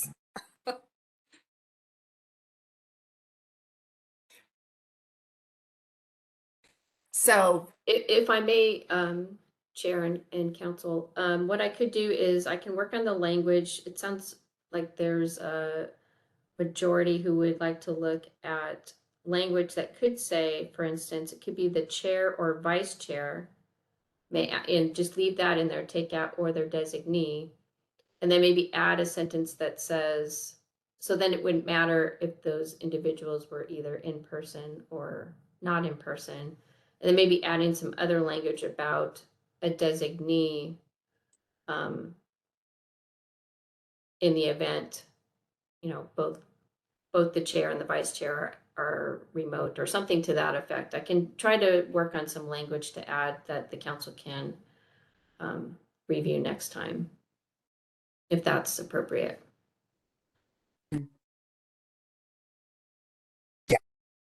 Okay, thank you. Then we can scroll down to, we're looking at N. No, I'm sorry, go back up. Thank you. A little bit, yeah, right there is great. Thank you. So there was some discussion about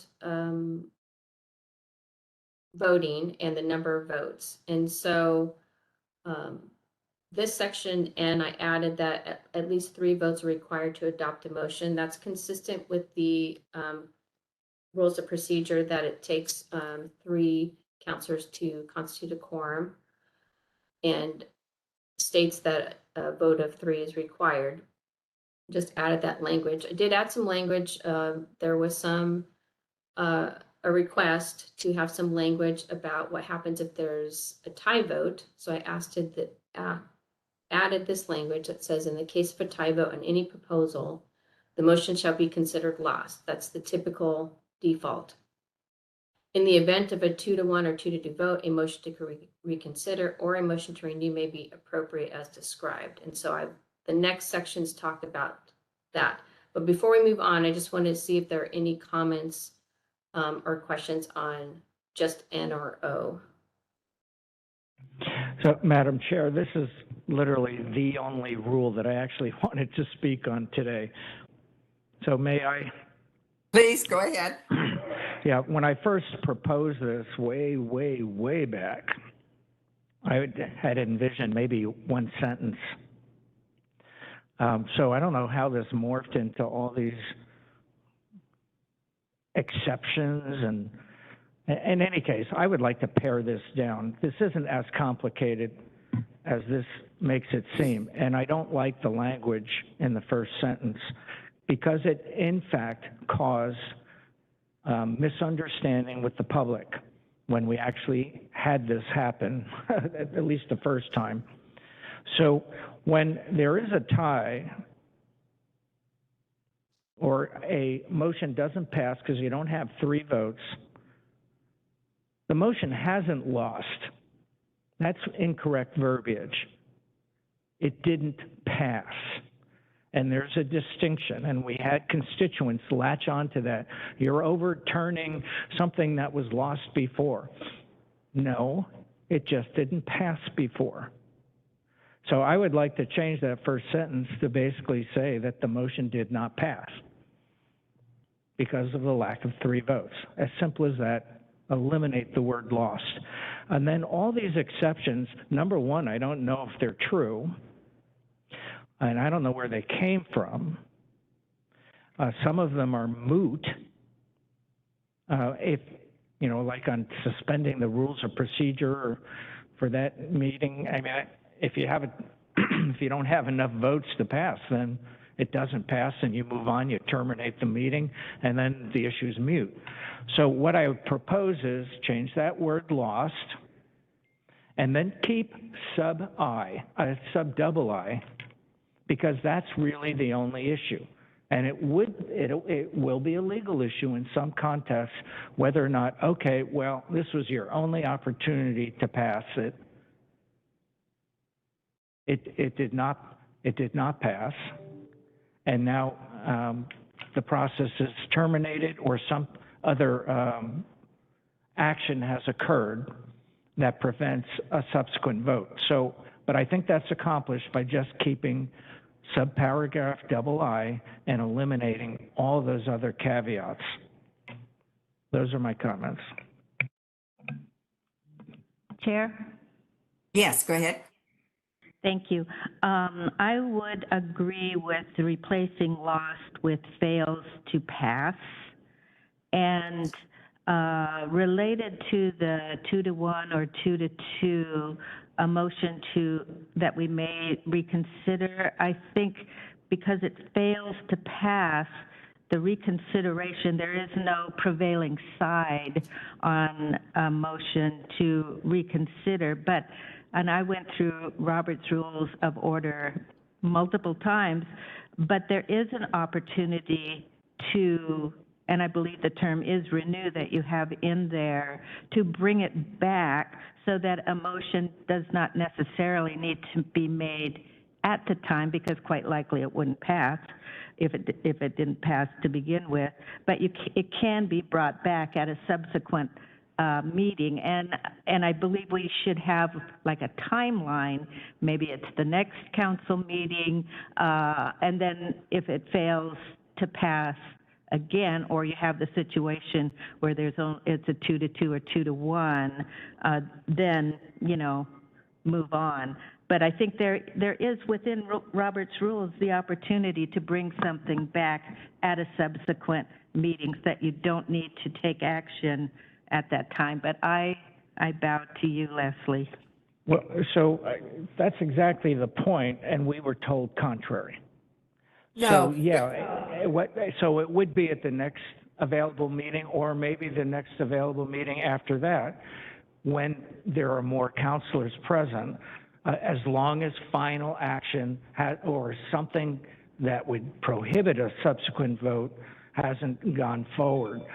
So I think we're in agreement, but the issue was when it came up, we were told, because of Robert's Rules, that it could not be considered because there was no prevailing party.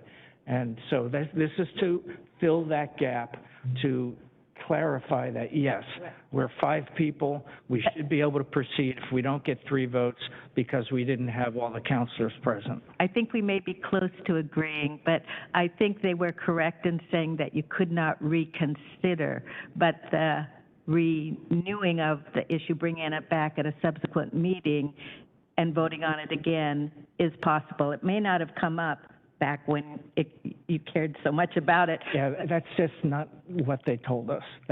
So this fills this gap so that we can renew it Right. when other counselors are present. But then I also would say, I think the next meeting, in my mind, bring it back at the next meeting, well, that would be 2 weeks, maybe 2 more meetings, but then I wouldn't let it drag out beyond that.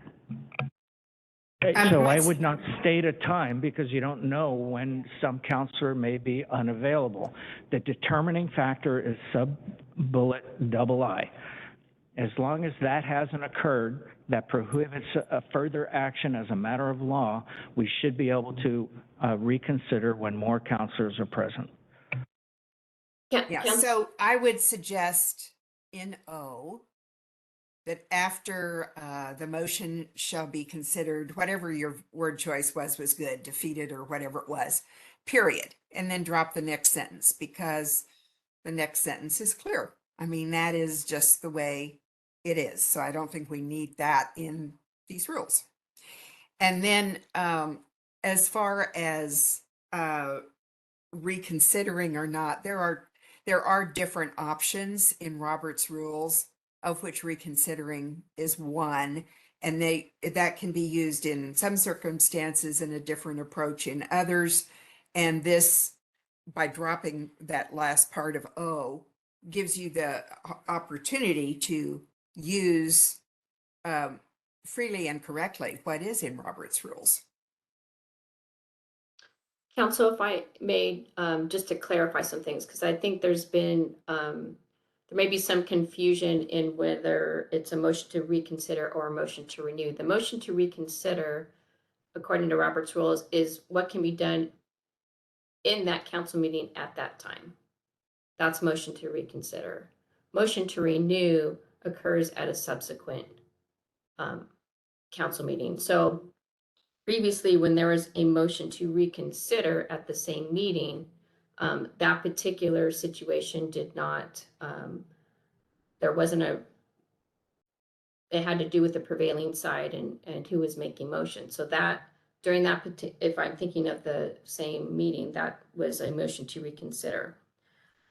So the motion to renew can work in subsequent meetings. The issue, and actually I would like to, my suggestion is to add, so where it says section P, that first sentence where it says, except as otherwise provided in statute, Clark County Code, or other legal authority, that language be added, if we could scroll down to the motion to renew, which is going to be section R.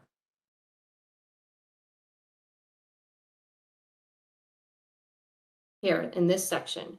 And the reason I state that is because there are times, if it's a public hearing, that the motion to renew could not take place without renoticing the hearing, because it would be required to have, and with the motion to renew, it's two different things, but we're required to be at a renoticed public hearing. And as this states in R and S, it sets forth the procedure for a motion to renew, which is, the first one is the motion to renew. And then if that passes, then the original question sought is then renewed before the council. But I just want to make it clear that depending on what the issue is, it may not be at the next, and that's why this says at a subsequent council meeting. It doesn't state when, it just says a subsequent council meeting, because it would depend on what the issue is and whether a noticed hearing would have to be made. Chair?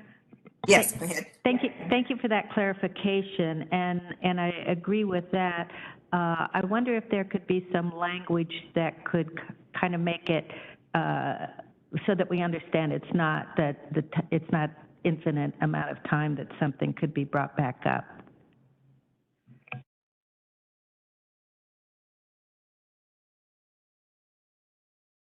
I see where you're going with that, but on the flip side, policy evolves over time. And so we can't set ourselves up for a situation where we make a decision and then, 18 months later, we start discussing it again and we can't bring it up because we have this rule of procedure. But we're talking about the same motion, the same decision. We can readjust policy. I agree with that, but this would be a specific motion that failed to pass and bringing that specific motion back.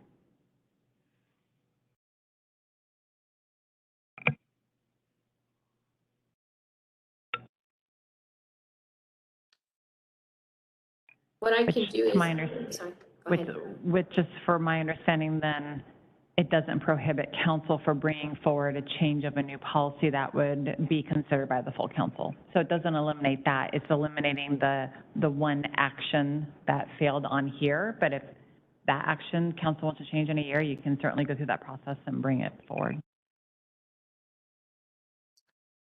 Right, and I guess to clarify, the purpose of the motion to renew is that if a motion doesn't pass, particular motion on a particular action, and then a counselor wants to renew that motion, the idea is to do it in fair close amount of time to that, and that if the policy wants to change, we'll say 6 months down the line, then a different motion could be made at that time considering that particular policy action. It wouldn't relate to the prior motion that was already, that failed to pass. Does that make sense?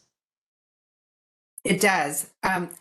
Leslie, I guess my feeling about attempting to put all of this in our rules of procedure is that we could never cover all of the issues that could come up.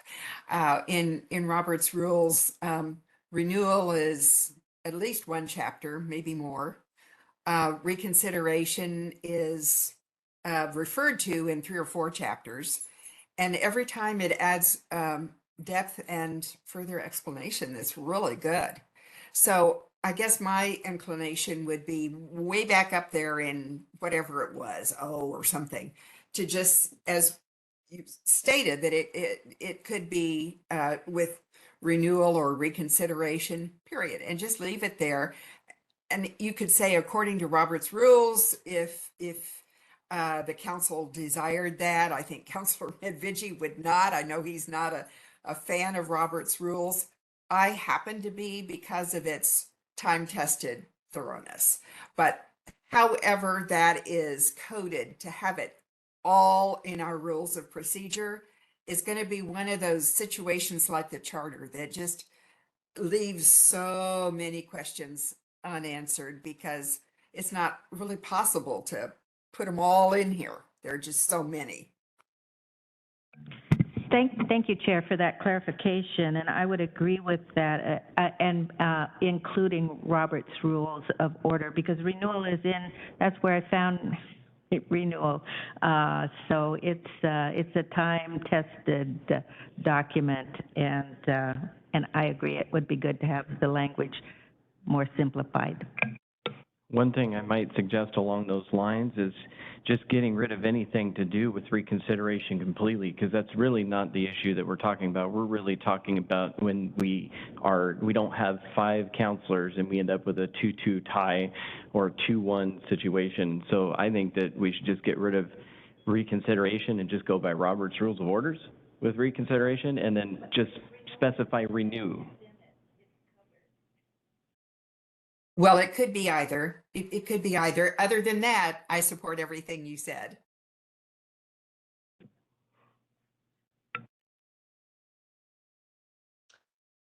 Okay, so just to clarify the direction for me moving forward, it sounds like there are 3 counselors who essentially want to take out P, Q, R, and S out of this, if we could move up. So P, Q, R, and S talk about the motion to reconsider and motion to renew, and instead add language, right? And then if In O. back up to N, or I'm sorry, O, go back to O. And then in O, state, in the case of a tie vote on any proposal, I wrote the motion did not pass or fails to pass. It would be one of those 2. And then add language to state, do you want me to keep in the event of a 2-1 or 2-2 vote, comma, the council will rely on Robert's rules, or just take that out? I think it would be good to include the renewal language specifically, because that seems to be what was overlooked previously in trying to figure out how to bring a motion back to the council to vote on. Okay, that's There are gaps in Robert's rules, and that's what happened when another lawyer had a different interpretation. So this is to fill that gap with a specific rule.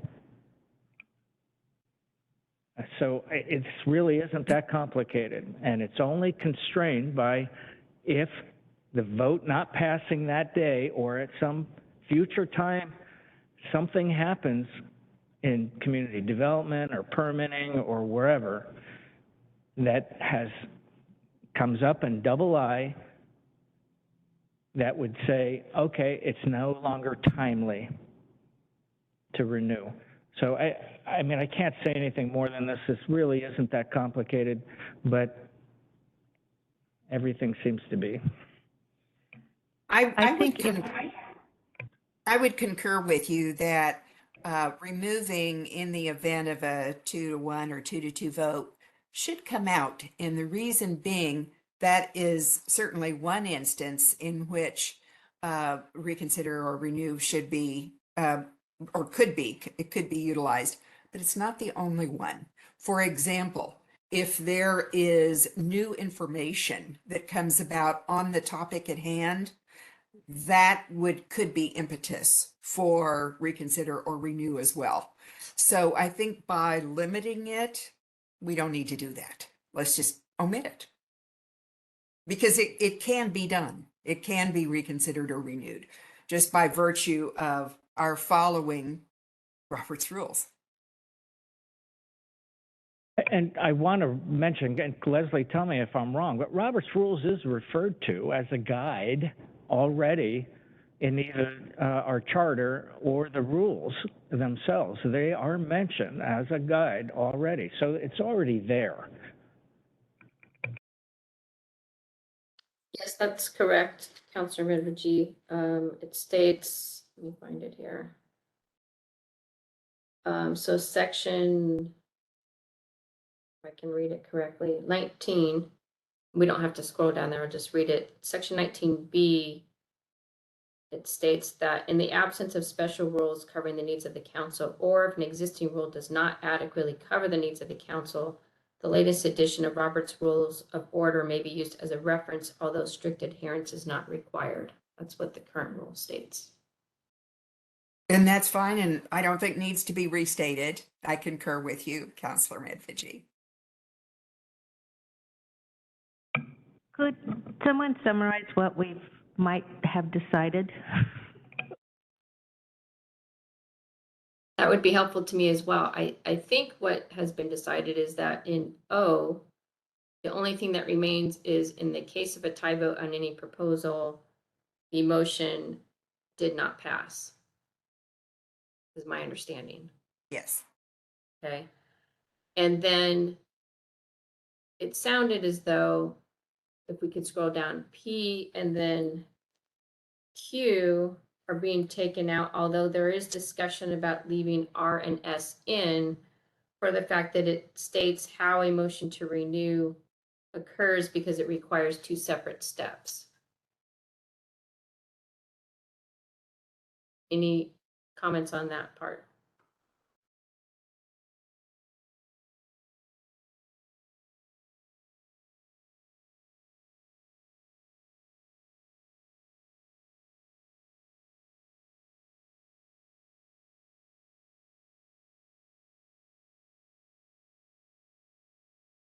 Well, I don't know if I kind of think we could just leave it at O and take everything else out if we're referring to other documents that we'll have to wrangle with when this situation comes up that are more specific.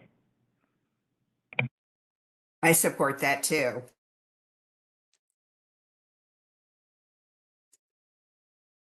Or anyone else that supports that idea? I support that as well. Okay, thank you. I will make those changes and bring that along with the other changes we're looking at.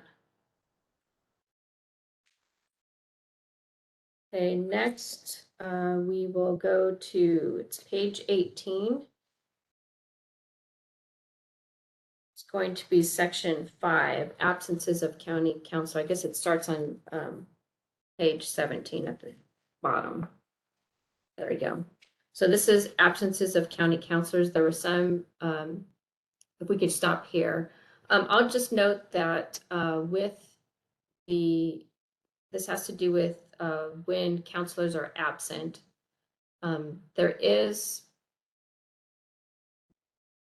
and after we go through the absences, then we'll talk about the councilor vacancy policy. And with both of those, I just want to let the council know that there isn't a specific statute that talks about county councilor vacancies. There are statutes related to other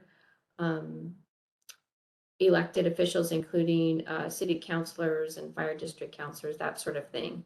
But there are San Juan County and Pierce County both have the language that's similar to what's used for city councilors in their county code or ordinance. And so that's why some of this information is in here. So I believe the blue is the information that the county manager added based on prior conversations with the council and the council time. So I don't know if the council had any changes to that. I will state that in some instances, there are, well, I guess I'll just ask if there's any additional changes to this particular paragraph that has to do with notice of absence, reasons for absence, days, excused, unexcused.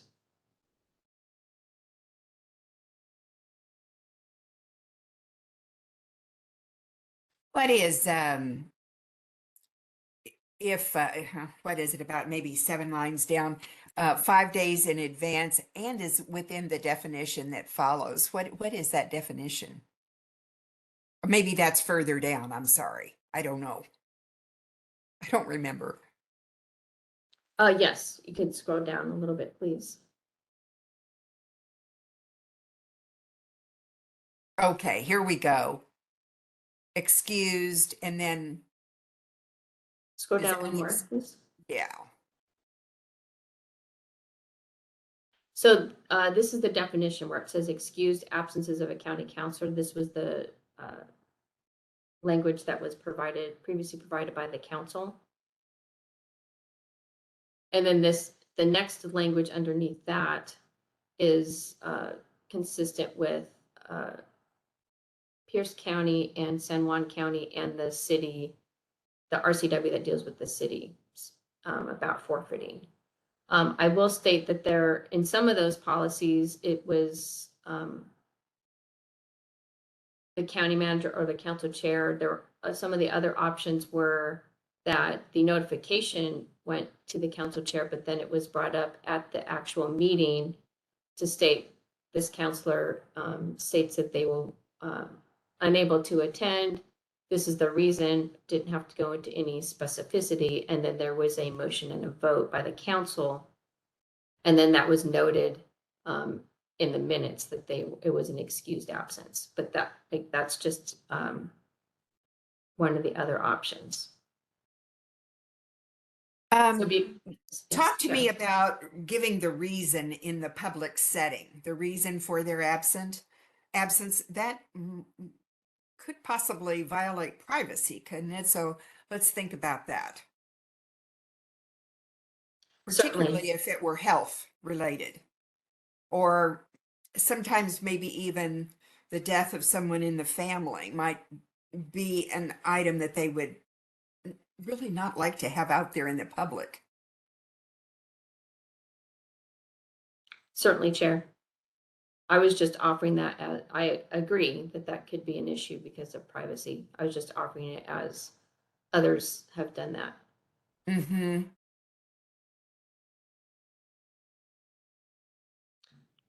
Chair, I have a few comments. Go ahead. Thank you. I can't remember what the original language was, but I feel like we could just end this really after the second paragraph and really remove everything else. I felt that the meeting unexcused really could occur in less than 24 hours if it was a Tuesday evening and then the next Wednesday morning council time and work session, and forfeiture of the office, I think, is incredibly severe, and I think it undermines really the voters' will in electing any one of us. So I just don't like the direction of this really at all. Chair, Chair. kind of a clear. Go ahead, Councilor Young. Just kind of a clarifying point on this, and from my understanding, we're kind of, and it's confusing here, but we're kind of dealing with two different things. We're setting our own policy, and then we are also acknowledging the state policy. And the state's policy is that 3 consecutive meetings, and I would assume that it's different how they're determining meetings and how we are. Like, we're determining a workshop as one meeting, council time as another meeting. But I think the state, probably my guess would be that you would have to miss 3 entire meetings essentially in order to it be considered vacating your seat.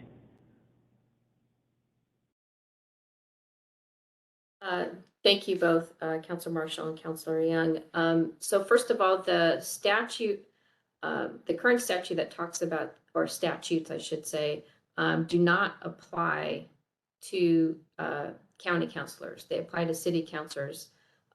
However, there are other charter counties that have adopted the similar language in their own charter. As I stated, that's Pierce County and San Juan County. And I was trying to check to see quickly here. I believe that meetings, regular meetings, and this language says, does it say regular meetings? Yes, it says 3 or more consecutive regular meetings. Regular meetings are described as the Tuesday meetings. It's, for looking at section 4, it says the council's regular meeting days are set in Clark County Code Chapter 2.04. They will be scheduled on Tuesdays.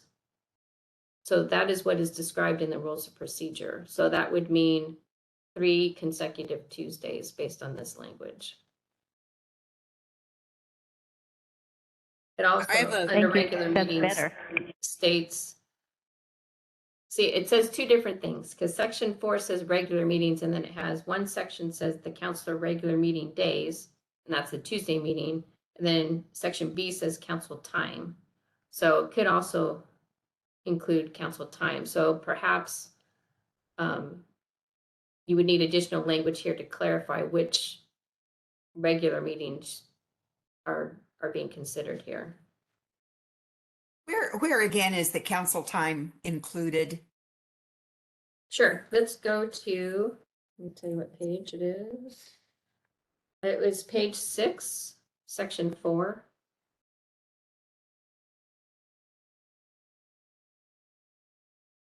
So this talks about regular meetings, and it defines it to include the regular meeting days scheduled on Tuesday, and then underneath that, council time. I think we're okay. Council time is not, oh, I see. Item Roman numeral 4 is regular meetings. Right. And therefore council time, I see council time is shown as a regular meeting there. How about changing 4 to meetings? Roman numeral 4 to meetings. Well, I think we could do that. I think the reason why we had regular meetings before is because it has to do with notice requirements, that those are noticed meetings. Because underneath that, we have special meetings as well. I see. What you could do is in the language that has to do with unexcused absences is could clarify what the regular meetings are. In other words, if That's it good. only applies to the regular Tuesday meetings, that you could include that language Yes, to make it clear. the regular Tuesday council meeting. Yep, that's good. One more that- clarification, if I may. Go ahead. So from what I'm understanding, this particular document is able to remove a counselor from office.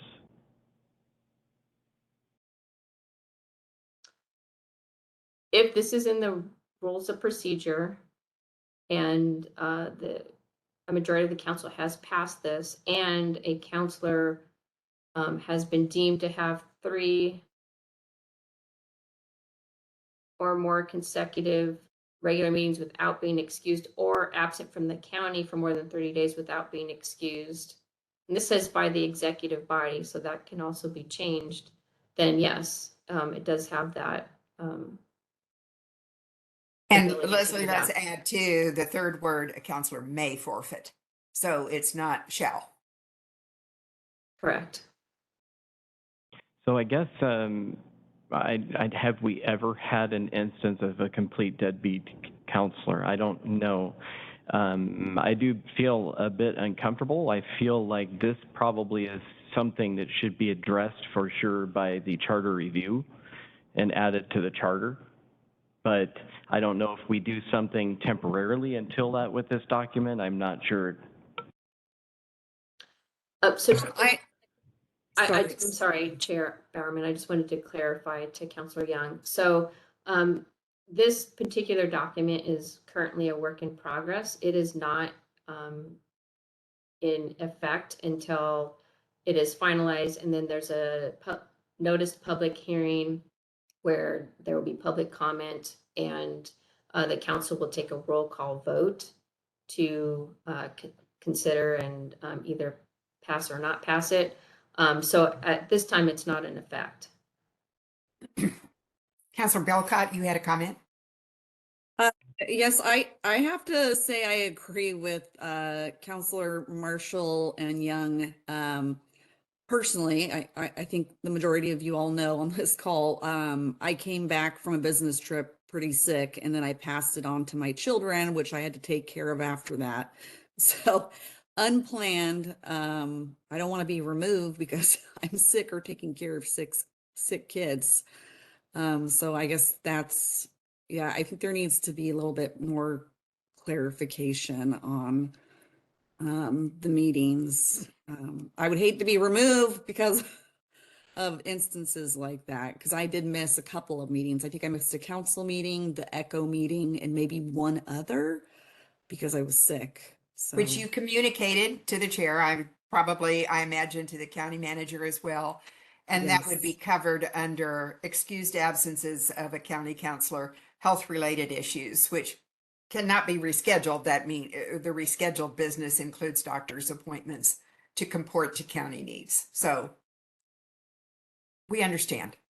We all have, Okay. unfortunately, health-related issues at some point.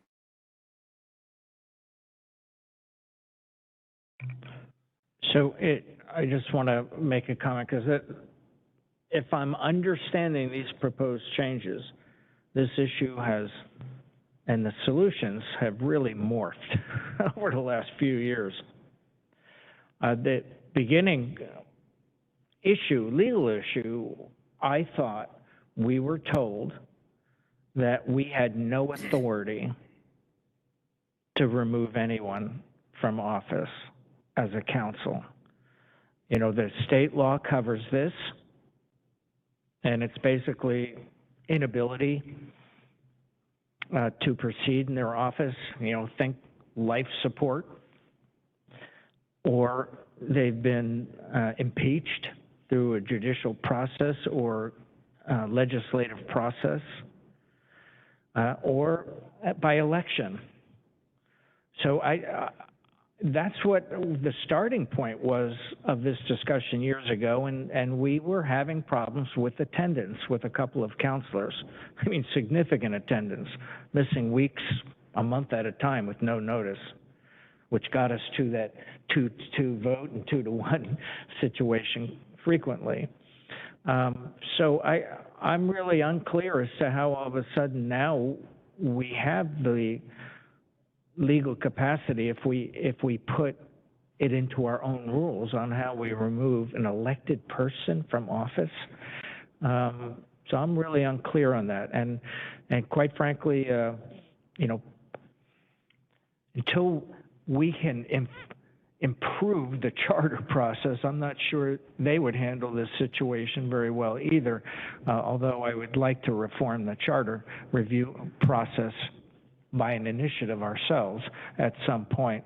But I think this is beyond the issue of our local rules of procedure. That's just my opinion. So Leslie, you know, I don't know if you were here or not at the very beginning of this discussion when basically the legal opinion was, hey, you know, impeachment, election, or an inability to physically be present and you basically are incapable of performing the duties, those are really the only ways to remove someone from office. So what happened? What's different? Thank you, Councilor Leslie, Medvedev. I'd also like to comment when you're finished on that last paragraph that's highlighted there.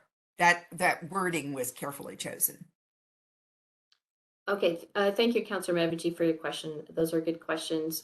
So there is, as I stated, the RCWs do not state that a county council can remove someone who has unexcused absence. Those statutes relate to city councils and other fire districts and some other governing agencies.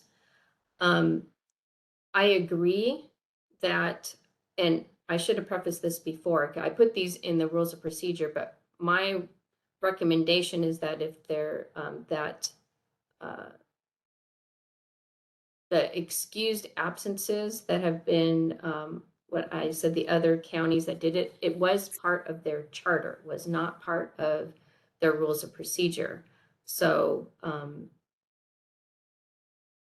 which that, you know, is important because it went before the voters to decide that. So this excused or about forfeiting should be in a charter rather than the rules of procedure, although it is also an ordinance that is passed by the council. The other thing I would note is that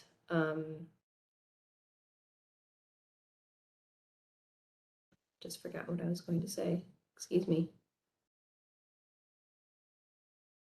This same language that's in the charter for the other two have this language about the 3 or more in the 30 days. So nothing has really changed. The other thing I was going to add is that in looking at the guidance from MRSC, you know, keeping in mind that even though it's in the rules of procedure and has been ruled upon, there's nothing to prevent someone from challenging that perhaps because it isn't in the RCW. So that was the other item I wanted to clarify. And my comment is about the word may forfeit. I remember when this language was devised, we were very conscious of what you were saying, Gary and Councilor Medvedev, and I don't even know who we is. I don't know who put this in exactly, but whatever the group was, it wasn't that somebody was going to remove the counselor. It was that a counselor may forfeit their office, so that there would be a sense of pressure in maybe in the media, maybe from fellow counselors, to pull out from being a counselor if they weren't going to be able to attend or weren't going to attend. And so it wasn't that they were going to be removed by, some kind of a process that was external. It was to be an internal realization in essence that they're not doing their duty. Chair, if I may? Go ahead. I would preferably just remove any part from the document that is about removing from office. I think it should be more about admonishing, and from my understanding, this is a living document. So if we came to the situation where we had a council member that was not attending their meetings and for whatever reason refused to resign, we could at that point change this and make it a possibility. I can tell you that there would not be any sense of pressure to resign if it is not stated somewhere. Instead, the excuse simply comes in, I'm busy, I have other responsibilities, whatever, and it's doesn't go further. Can you scroll down? I just want to make sure council sees the next paragraph because there is additional language here about the last sentence there, should a counselor fail to resume regular attendance after such notice, the counselor's position may be declared vacant by the vote of not less than 3 counselors. I just want to make sure that you guys were seeing all the language with regards to a counselor vacancy. Yeah, let's take that out.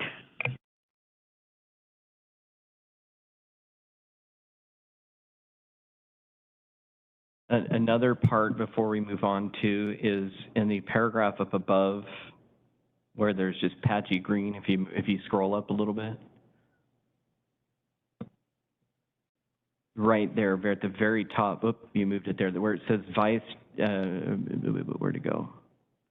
Yeah, so it says the chair or vice chair may acknowledge the excused or unexcused absence, and that puts the chair in a kind of an awkward position. I don't know why it would be may. To me, it would be more appropriate shall acknowledge. I don't know. I'm not sure why that got put in there.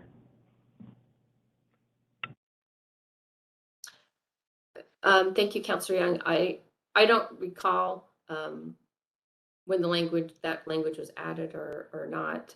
But I will note that the minutes should indicate when counselors are absent, and they should also indicate if there are excused or unexcused absences, that it should include that language. So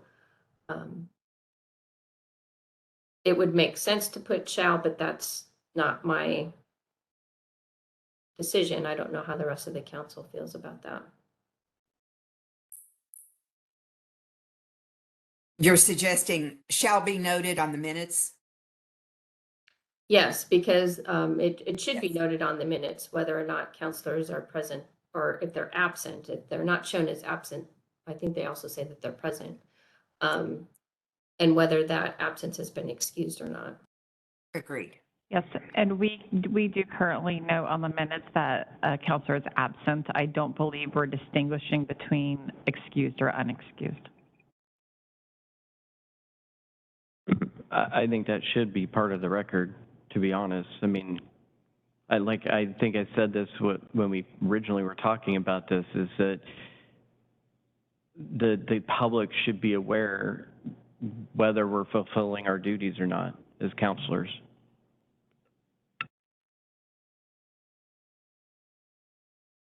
I recall that you used the word duties before, and here it is again, and I couldn't agree more. It's a duty and a responsibility. Okay, so I can make that change if there's anyone else that agrees with the shall in that one sentence. Can't see who's got their thumbs up, so. So not to Okay. add another wrinkle on here, but sometimes, and counselors know this, if you don't show up for a meeting and I don't know, I'm reaching out to you to make sure you're okay. I will never personally say why you're not there. There may be a time, and so we might have to tell staff if it's excused or unexcused while the minutes are being approved the following week, because there may be a time that something happens to you, you're in a hospital, and nobody knows. And so once we get word, then we can address that. And I just want to make sure that it's clear for staff so that they're not making an assumption as they're writing the minutes if somebody is excused or not excused.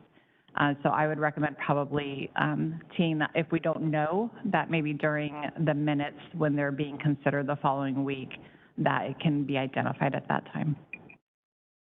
Thank you for that.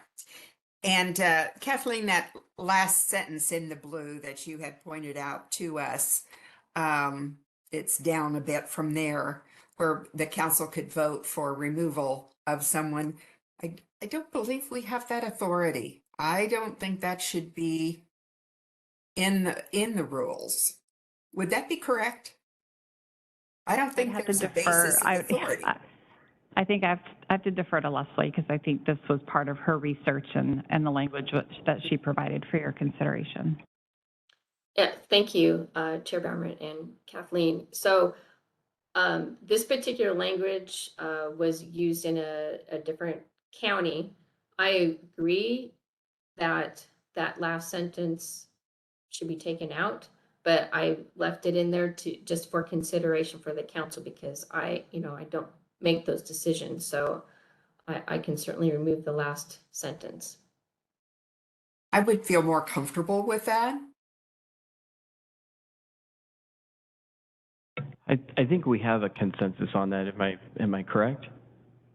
I don't know. Are you one of the three? I believe Councilor Marshall had asked that previously as well. Yes. Could you repeat the question? What are we trying to agree to? What was the specific language? Remove Removing the the last sentence. last sentence that says, should a counselor fail Oh. to resume regular attendance? Right, I think that should be removed. And actually, the little paragraph above that about forfeiting their office, I mean, how does that forfeiture occur? I don't understand it. If I understood Chair Bowerman, I believe that it was not that the council would have the ability to force a forfeiture of the counselor, but that it would be, and Chair Bowerman, correct me if I'm wrong, but that it would be a sort of signal to the counselor that that could be something the public would look at to maybe do a recall or something to that effect. But this, I mean, that's just my thought process, but I don't know, Chair Bowerman, if you had a different thought. I think that's an interesting way to put it. And that could certainly happen. It can also just set in place a realization on the part of the counselor that they're not doing their job and it's time to move on.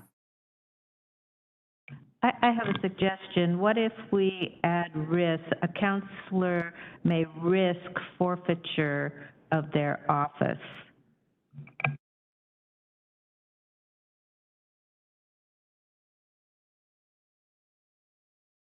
I think if you put that in there, then you have to have a process for how it's done.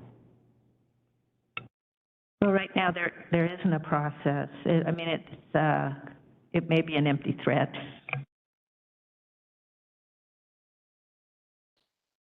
Well, and then, Well, sorry, go ahead. Go ahead.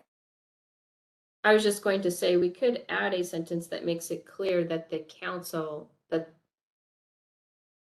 does not have the authority to forfeit the counselor's position, or I don't know if you want that in there, but There is quite a bit of internal and external pressure, I think, that can come from the sentence that is there now. And that's appropriate. If a counselor is missing meetings and really doesn't care, then for them to see this, they may be forfeiting their office and have that used in conversation, I find quite appropriate. It's all about that duty and responsibility phrase to me.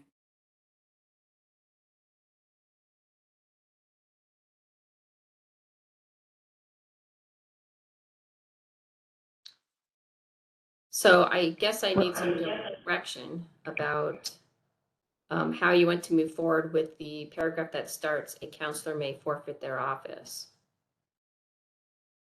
I think adding the may risk forfeiture, it's not something that the council is going to be, as far as I understand, unless we get to the next page as far as penalties. But, it would be up to the public, through recall or failing to get reelected or other means that people may forfeit the office.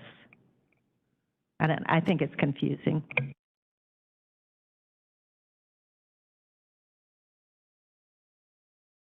I don't sense the confusion, to be honest, in that it can be both external and internally motivated once they fail in their responsibilities and duties.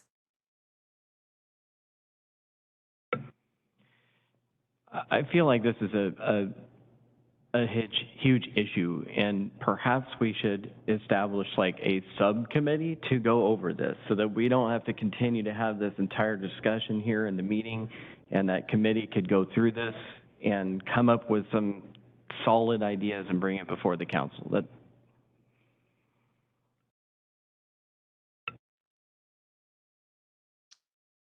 Thank you, Councilor Young. I'm not sure how the committee it would have to be in an open session if there's going to be more than 2 counselors working on this. For I would just suggest 2. I think it's one of those things that we may not agree on things, and that the final vote will reveal whether or not there's 3 votes to support when we get down to our final language and following a public hearing. The only thing I see is that there are so many issues in just this one thing that I don't see the process. I don't see how Leslie can know which way to move forward on all of these different elements of it. That's my thought process behind that.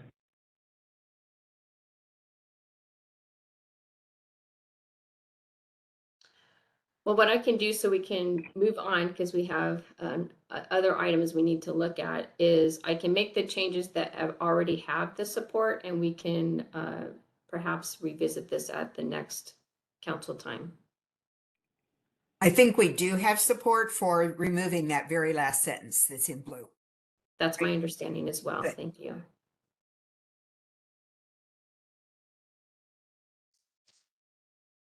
Okay, and then if we could move down to section 7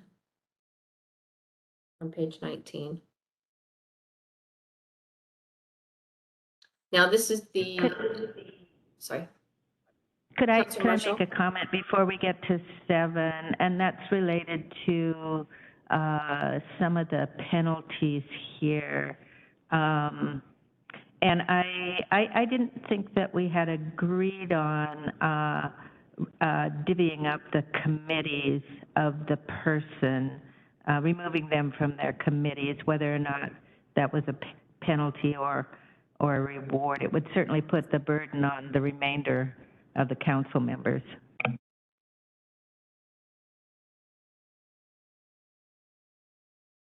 Okay, I don't believe I was involved in that portion of it, so I don't know. Can you, which item? Is it AB? If you go, Just so I if you can- go down, scroll down just that last paragraph, I think it's in this last paragraph, Kathleen.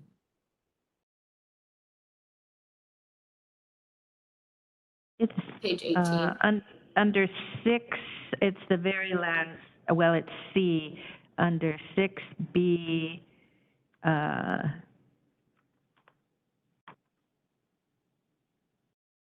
IIC.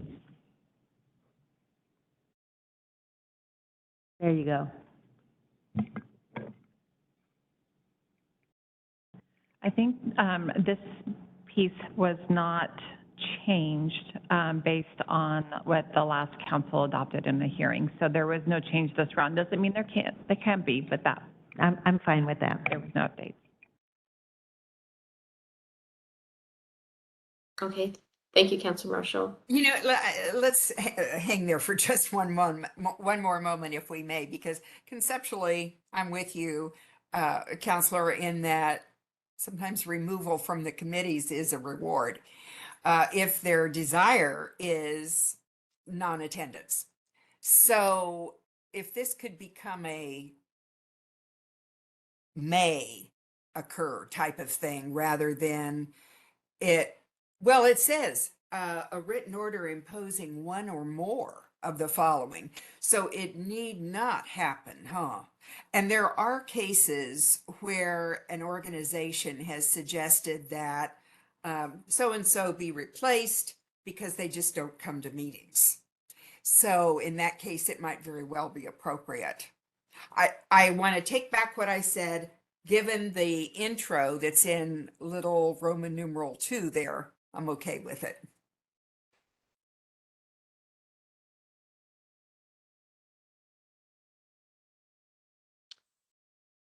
So just to be clear, are there any suggested changes to that section? Not from me. I do have one suggested change, if we could just stay right there.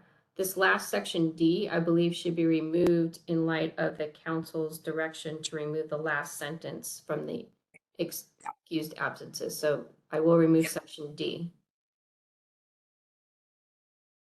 Okay, and then the counselor vacancy policy.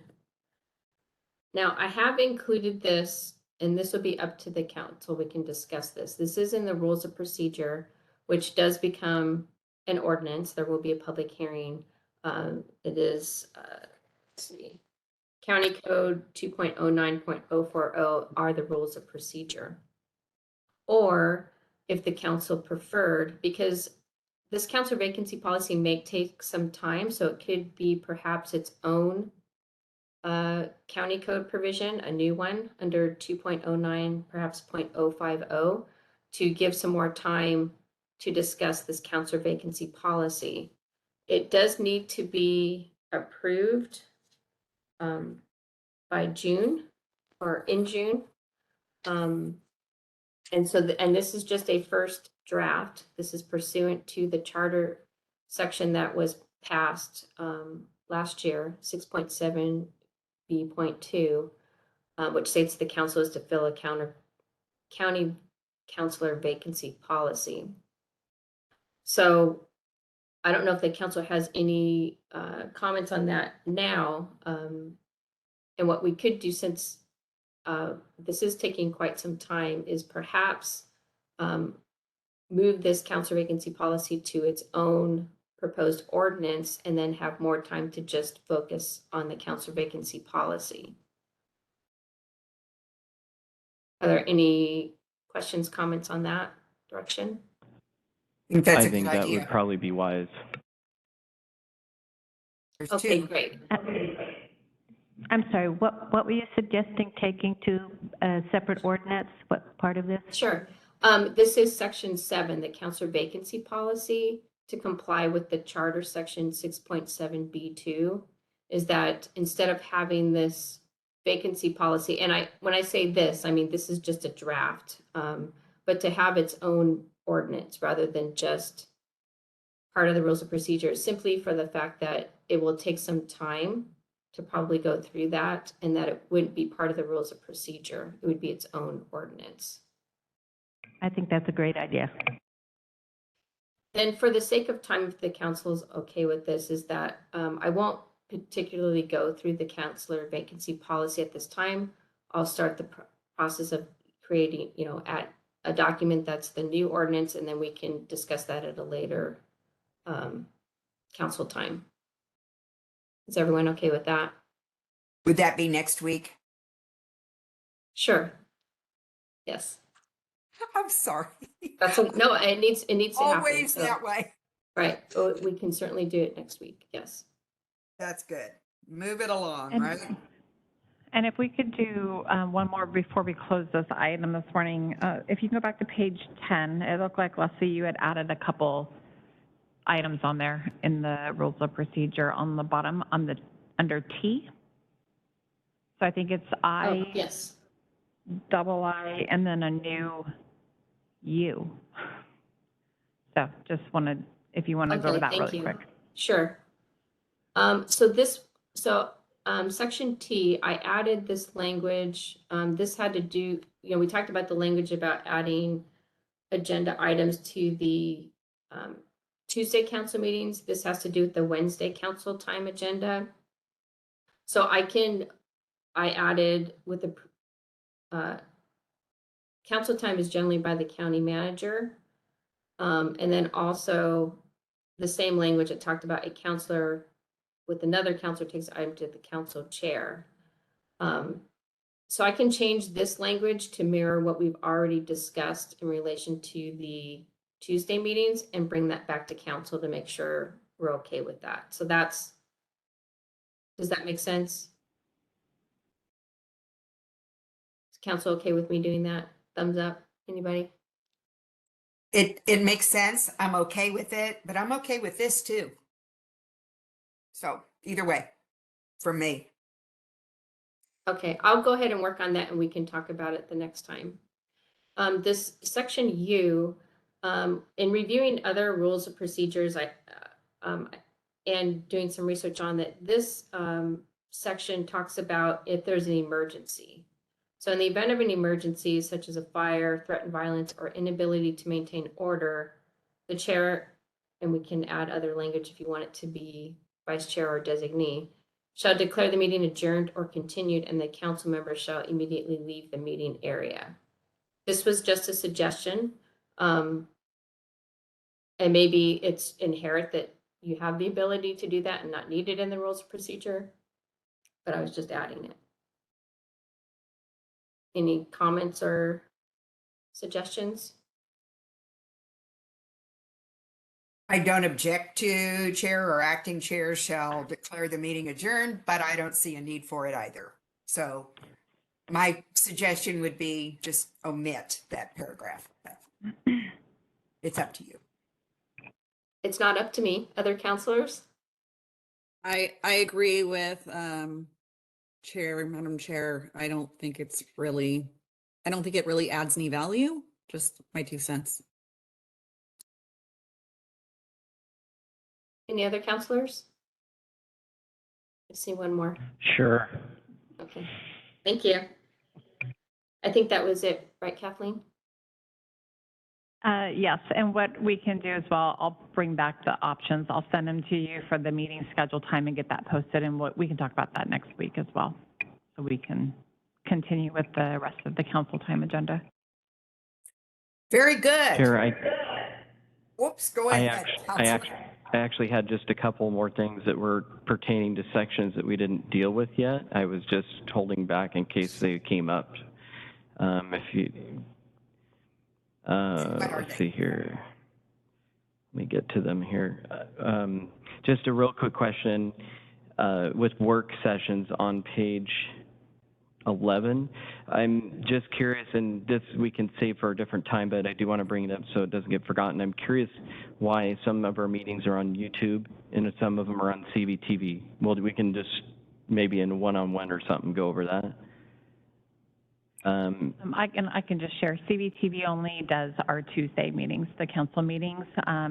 Work sessions historically and council time were only recorded audio, not through computer. So we're doing the recording through WebEx on those meetings now, which was not before COVID. So, but we don't do CBTV. We only do Tuesday CBTV meetings. Is it just because it's always been like that, or is there a particular reason? Probably because it's always been that way, and there's a cost. Okay. All right. And then on page 11, I was curious if this has to do with state law or if this is our own policy in terms of legal opinion and the fact that we need a majority, 3 council members to ask for that legal opinion. I was just curious whether that was state law or that's part of our policy and procedure.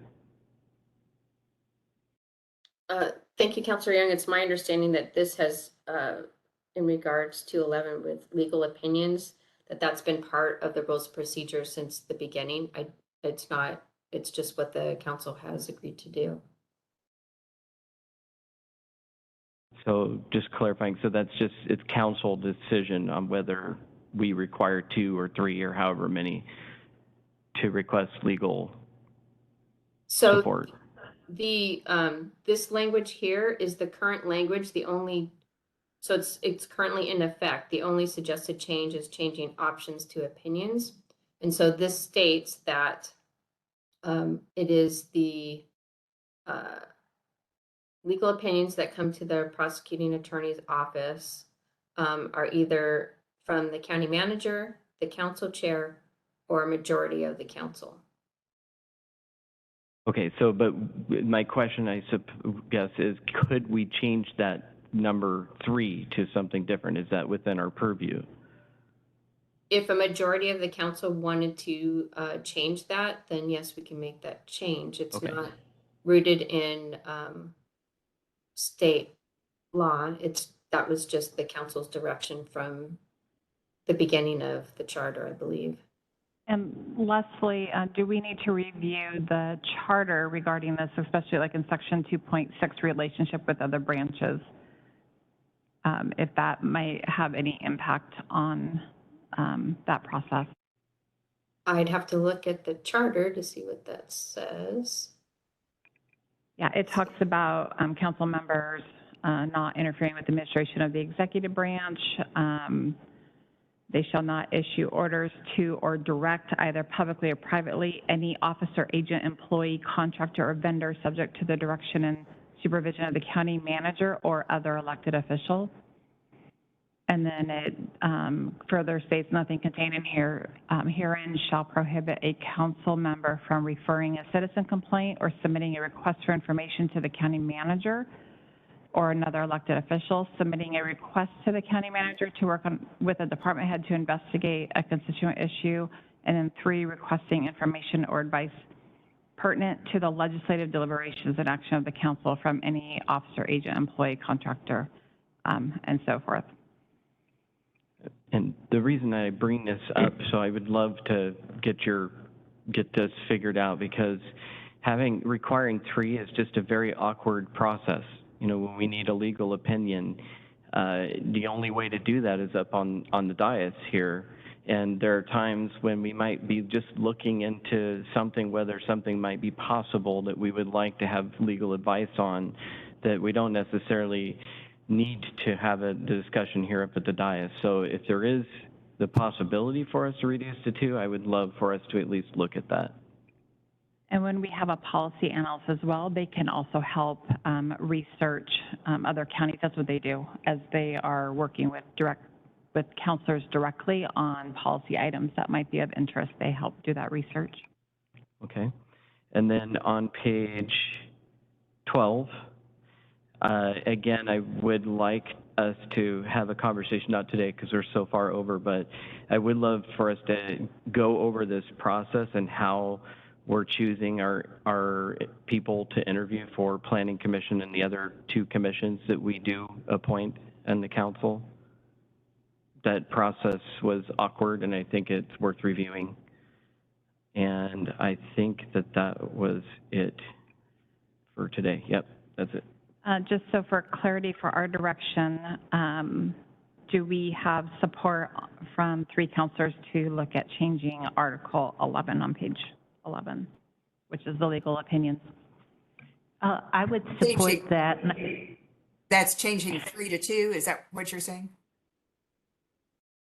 Or what? Well, I think that, I don't know that there was a specific suggestion, but it could be similar to how a council member brings an agenda item to the floor, that it would take 2 and notifying the chair. With regards to the legal opinion? Yes. Just to make it a little more specific. I would favor just more of a process of kind of what county manager had said earlier, which would be if there are 2 counselors, they can send an email out, you know, copy county manager and go to legal, you know, and say that we have 2 counselors, can you please look into this?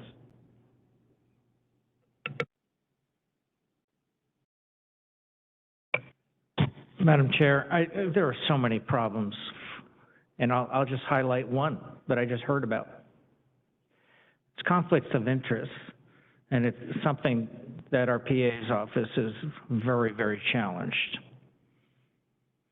So recently, because they represent everybody, and they represent none of us directly. So I heard, and I don't know if it's true, that one counselor got an opinion from one lawyer in the PA's office and then represented that opinion at the last railroad meeting. Contrary to, I think, 3 counselors' forward movement on the railroad and direction. All at the same time that we're waiting on Leslie or whoever she appoints to write a formal legal opinion on it. And we just got a legal opinion from an outside law firm. Conflict of interest. I would just by having one person represent one of the lawyer's views to a public group, I I mean, I don't know if there's attorney-client privilege there that was violated, but I know it puts us all as a majority in a very tenuous position as we try to explore the legal issues here. So just having a counselor or two counselors kind of willy-nilly by an email ask for legal opinions is very problematic.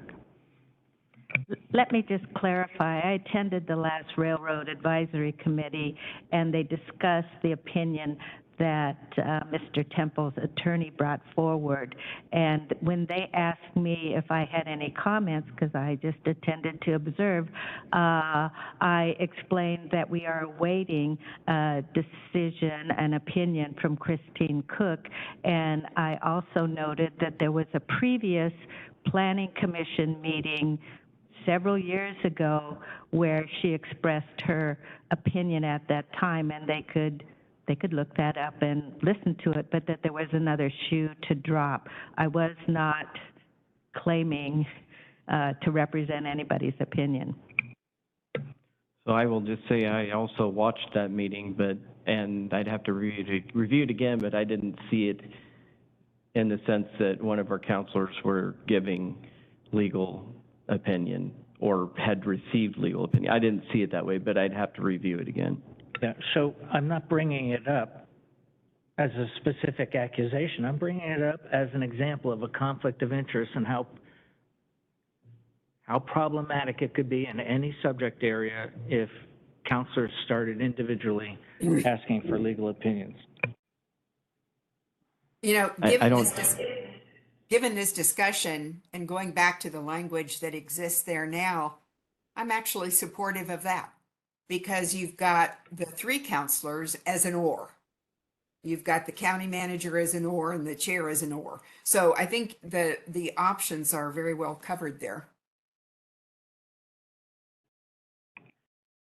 Chair, you're proposing to keep the language the same under As is.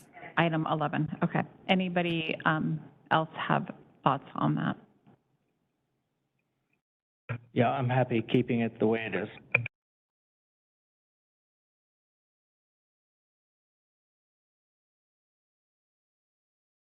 I am as well. Okay, thank you. Now, if we can go on to the next item that Councilor Young that you brought up is regarding the interview process. Is it the interview process for the boards and commissions that you appoint?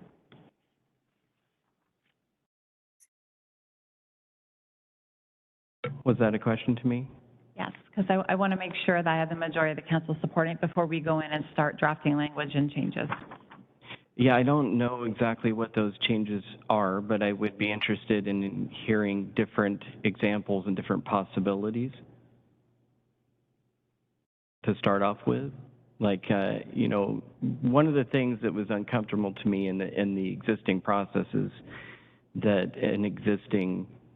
this previous time, it was uncomfortable to me that somebody had dedicated a long time to the county that was an existing planning commission member, but was not granted an interview. And that, in my personal opinion, I think they should for sure at least be granted an interview. So I don't know how to improve the process to make that happen. Yeah, so the reality is your personal opinion was outvoted, and that's going to happen.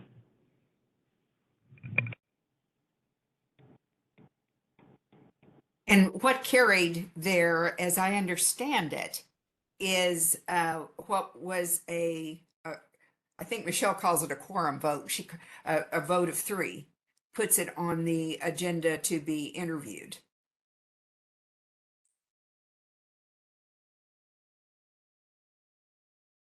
The other awkward thing about the process is I don't quite understand how the emailing back and forth doesn't account to like a serial action when I mean, it's not picking who will be, or it's not appointing, but it's still deciding who would interview. None of us knew the votes of the others. It was collated by a staff member, and that's what came up with who was going to be interviewed.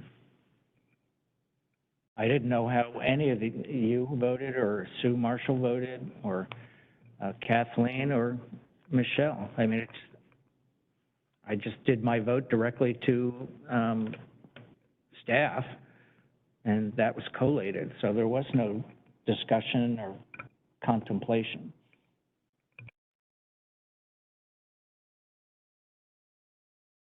Do I have two other counselors that are interested in looking at other options on this process?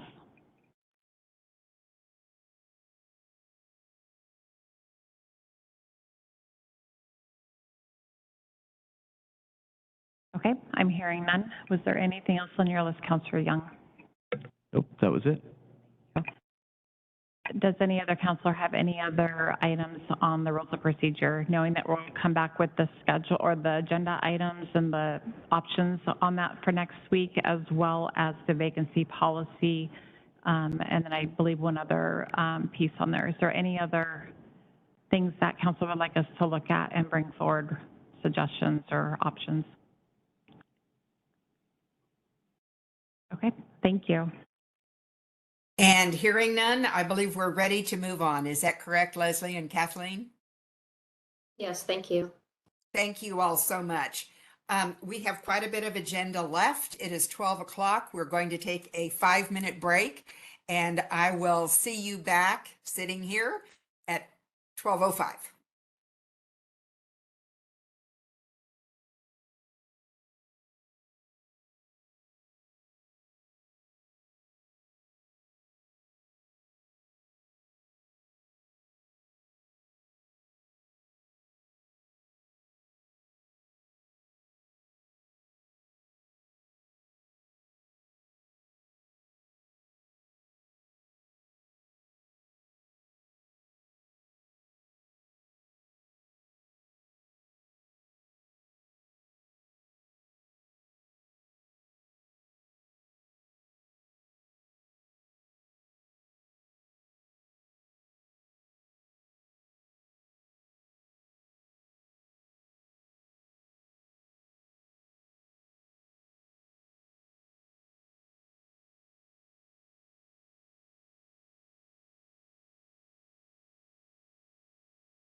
We are continuing with the council time agenda. This is Wednesday, March 15, 2023. It is 12:06 p.m.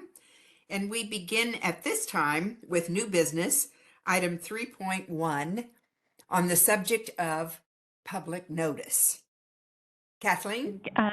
Yes, so Chair, two things. One, your camera's not on, in case you didn't know. Thank you. Of course. And then the second item, I do want to ask the council to amend the agenda to remove another executive session, the potential litigation for 10 minutes. And we'll do that another time. It's not time sensitive. And there being no objection heard, Kathleen, that is removed. Okay. Thank you. All right, thank you. And then I will introduce April Firth, Community Development Director. So she's actually got two presentations this morning. That is a response from either constituents or council questions. One of them is regarding the public notice, and the second one is the light nuisances. And what we're looking for today is if council has a direction or wants to have staff look at changing any code or a path forward, that would be our ask. So I'll hand it over to April. Thank you, Kathleen. Good afternoon, Chair Bowerman and councilors. You had, like Kathleen said, you had requested for me to look into 2 subjects, which I will present to you today. The first of which is the public notice discussion. So for this discussion, I will be providing examples of public notice from Washington State, so the RCW, and then other counties. And then I'll end with some local jurisdictions. Yeah, so I will take you through that now. So the first one should be Washington State, which, trying to run mine at the same time, 1 second, I believe is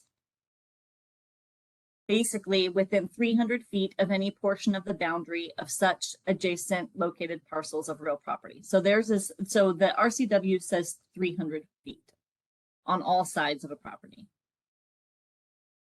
And I'm going to, I'll show you the excerpt of out of their code, but I'm going to go quickly through it. It won't be, it'll be pretty clear to you by the time we're done. King County is next.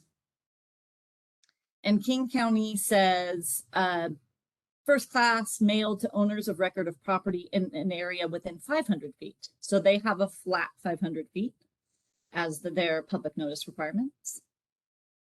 Next is Pierce County. Pierce County has 300 feet radius. They do have, but no less than 2 parcels deep. So if 300 feet didn't cross over 2 parcels, you would still have to go to those 2 parcels. The next one is interesting and the most different from anybody else, and that's Snohomish County. So when doing the research, I thought that if we wanted to extend this, to me seemed like one we want to discuss because they're the only one that's really different. And that is, so 500 feet of any portion of the boundary of the subject property. So like everybody else, but they have 1,000 feet if the subject property is categorized as rural. And 1,500 feet, I think they have a typo in here, but remember, I just cut and pasted it, but it's 1,500 feet for any subdivision applications. I think where they have, where the parcel is more than 20 acres. I think that's what they meant to say. So I thought that one was interesting and the most different. Next, we will go to Spokane County, which says 400 feet. And then next is the city of Vancouver, which says 500 feet, but they're all urban for the most part. And then Battleground, which says 500 feet. So everybody's pretty close. Snohomish, from what I could find, what had the standout, which was different than any other county. And then here's ours, which is 300 feet in the urban and 500 feet, anything outside the urban. And if you did want to consider changing this, I could take it through the next biannual code process, which we're starting now. But some things to consider, that land use currently pay, well, so for 2022, they did pay $4,000 in postage last year. So there, if you did want to increase it, there would be some costs associated with it. There would be also, I believe, some costs associated with the increase in public participation, which is an increase in staff time, and an increase in hearings examiner time, which we also pay for. So we can discuss this more now, or I can move on to the next one, which would be light nuisances. Chair? Go ahead. I'd like to chat about this one a little bit before we move on. You know, being in a rural part of the county, and there have been a number of examples that have come up in the past few years where, you know, there's a significant proposal that very few people get noticed of, because within 500 feet you may be picking up just a very few homeowners. And I think it was the Cardai aggregate mining overlay. Those folks, I think it was extended to 1,000 feet. Is that exact? That's what they said. But and I think initially it was just a sign that was posted, but then extending it to 1,000 feet maybe picked up 10 households.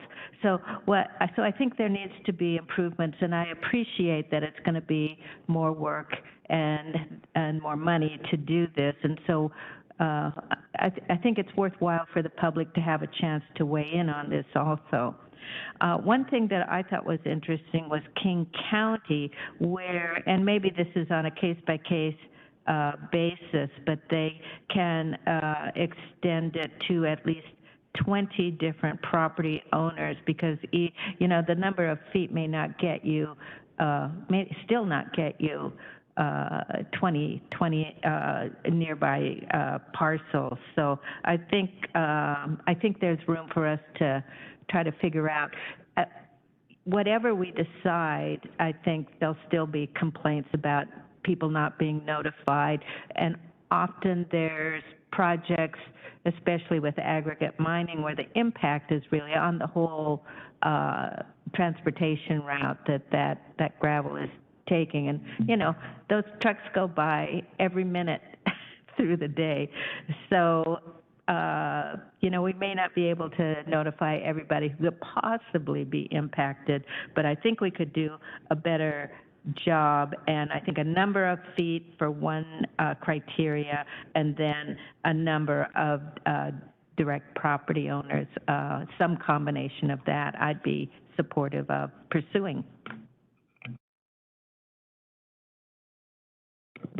Chair, if I may?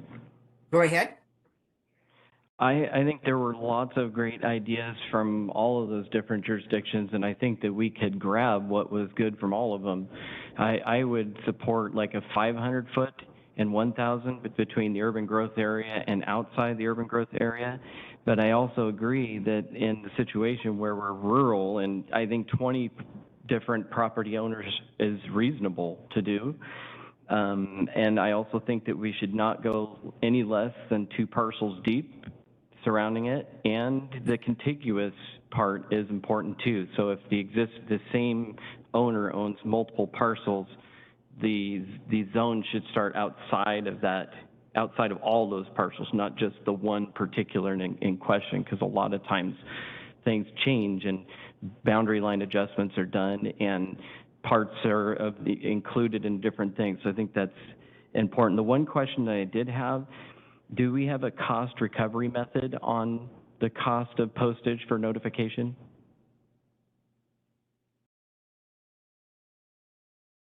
Not currently.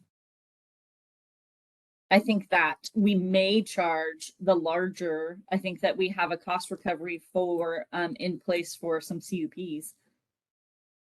But that's not what the majority of hearings are, or what the majority of the public notices are. So to me, it would be worth looking into that, a cost recovery method on that. Are you thinking about like somebody who's applying for a change that would result in the notice, and have that be part of a fee structure in which they would pay? Okay.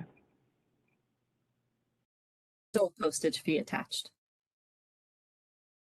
But I also would like to pay attention to this, because I'm just, I think we're not notifying enough right now, but I also don't want to just arbitrarily say 1,000 feet. I want to know what the impacts of that are going to be. When you're in a closer urban environment, I want to make sure it's not excessive. So if we can explore that a little bit.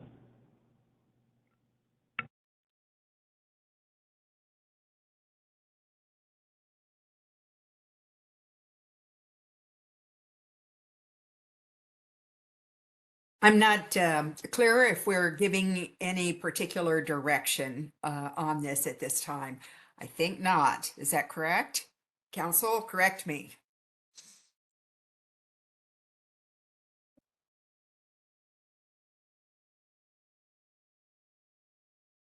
Think maybe not. April, at what this direction time. do you need? Whether Do you recommend something? Yeah, so I guess the question would be, do you want me to continue and present something for my next round of biannual code updates, which is starting? Or not? I would say yes. And So am I what would hearing that the, be? And is that 500 and 1,000? Does that seem reasonable? Yeah, I guess that would be a good place to start, 500 and 1,000, and then a set number because I think even 1,000 in some of these very rural areas doesn't get you very many people, but that would be my guidance. So 500 in the urban growth, 1,000 outside the urban growth, and minimum of 20 property owners. So so if somebody owns 4 parcels, they would only be considered one property owner. And I think as to Councilor Young's question, all along, my only concern was your staff time and cost. And so with that proposal specifically, what do we think the increased cost and staff time will be?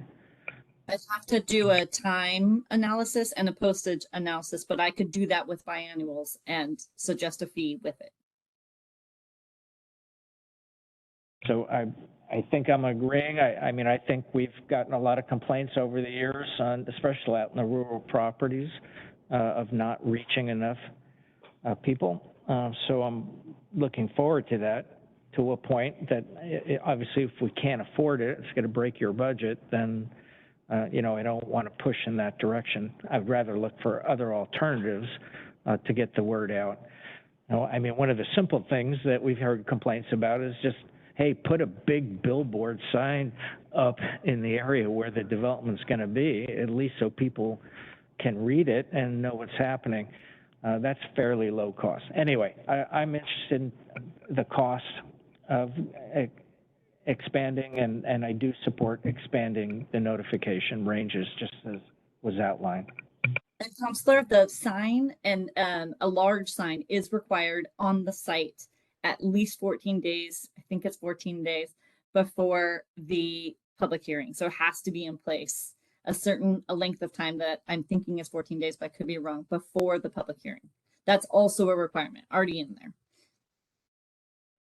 One little caveat to add to that too is I want things to make the best sense possible. I want to notify as many people as possible, but also keep the cost down. So in situations where you have like an apartment complex that's very dense and has a lot of residents there, can we satisfy that with like a larger sign at the entrance to those places rather than sending postage? Perhaps that maybe even costs more or takes more time, but just little things like that if we could think about them.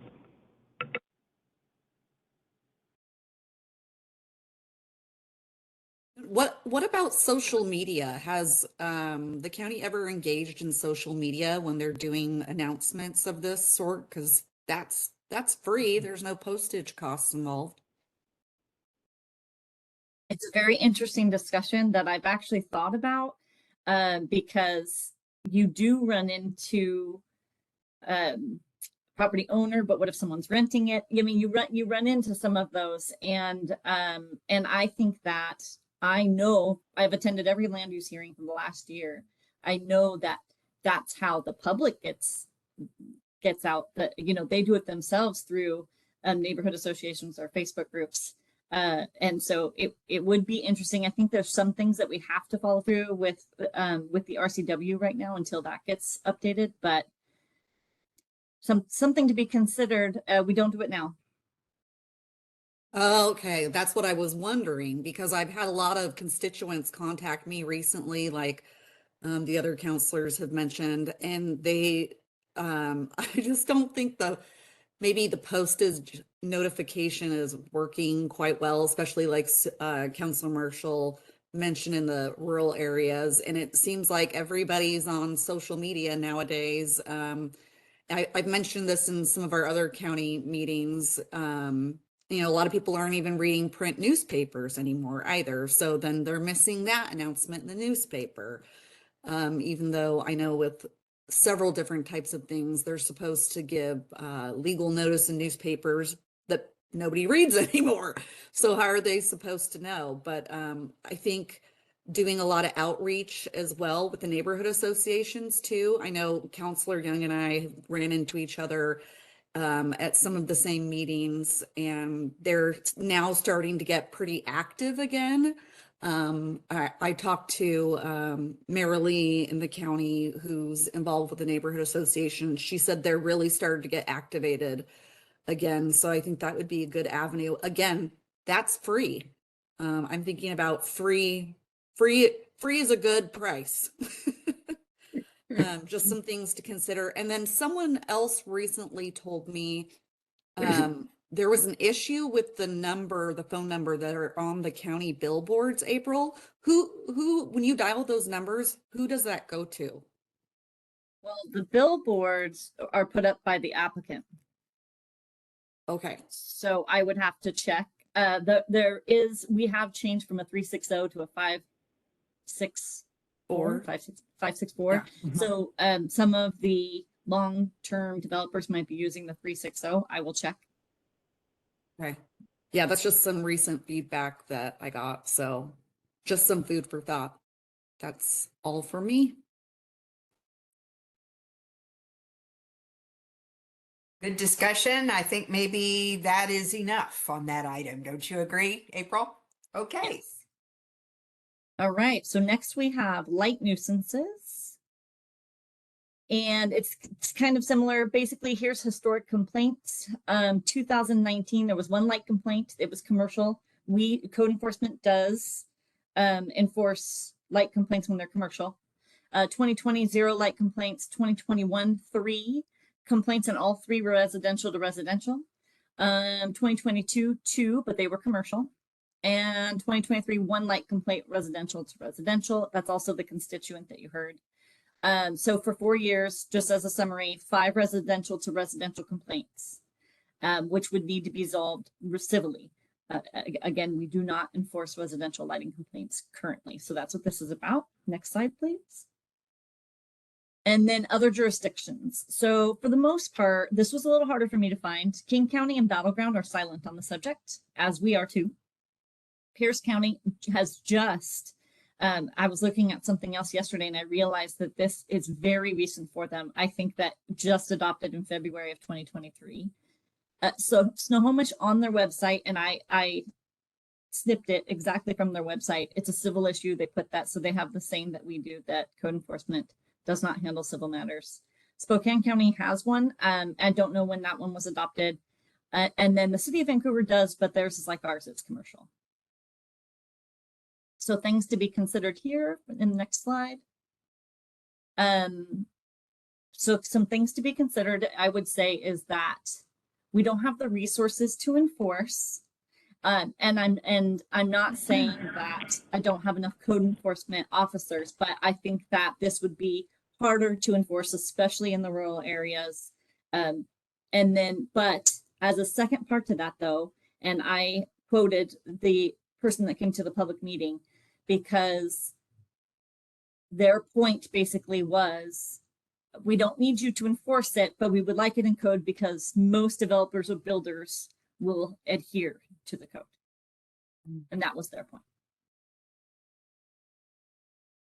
And this would be something that I would not be able to add to the biannual code updates. I would assume this would be something that would have to be taken on separately because it's a complete addition to the code.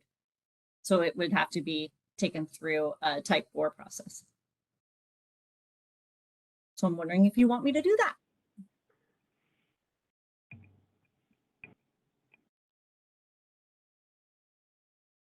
I would ask council, do you want to have something included in code regarding light nuisances? So I'm in favor of moving forward. And another consideration that you didn't mention here is, some communities are much more litigious than others. Here in Clark County, it doesn't seem to be the case, but there are remedies both in superior and district courts as well for private nuisances. And so it gives them a leg up, if you will, to be able to show, hey, it violates county code. So I'm in favor of having some reasonable code language on this. April, this is a strange question. Short of code, is there any way to give builders or developers a conceptual sense for keeping the light below so many lumens or however it would be measured? nothing in code, just a suggestion.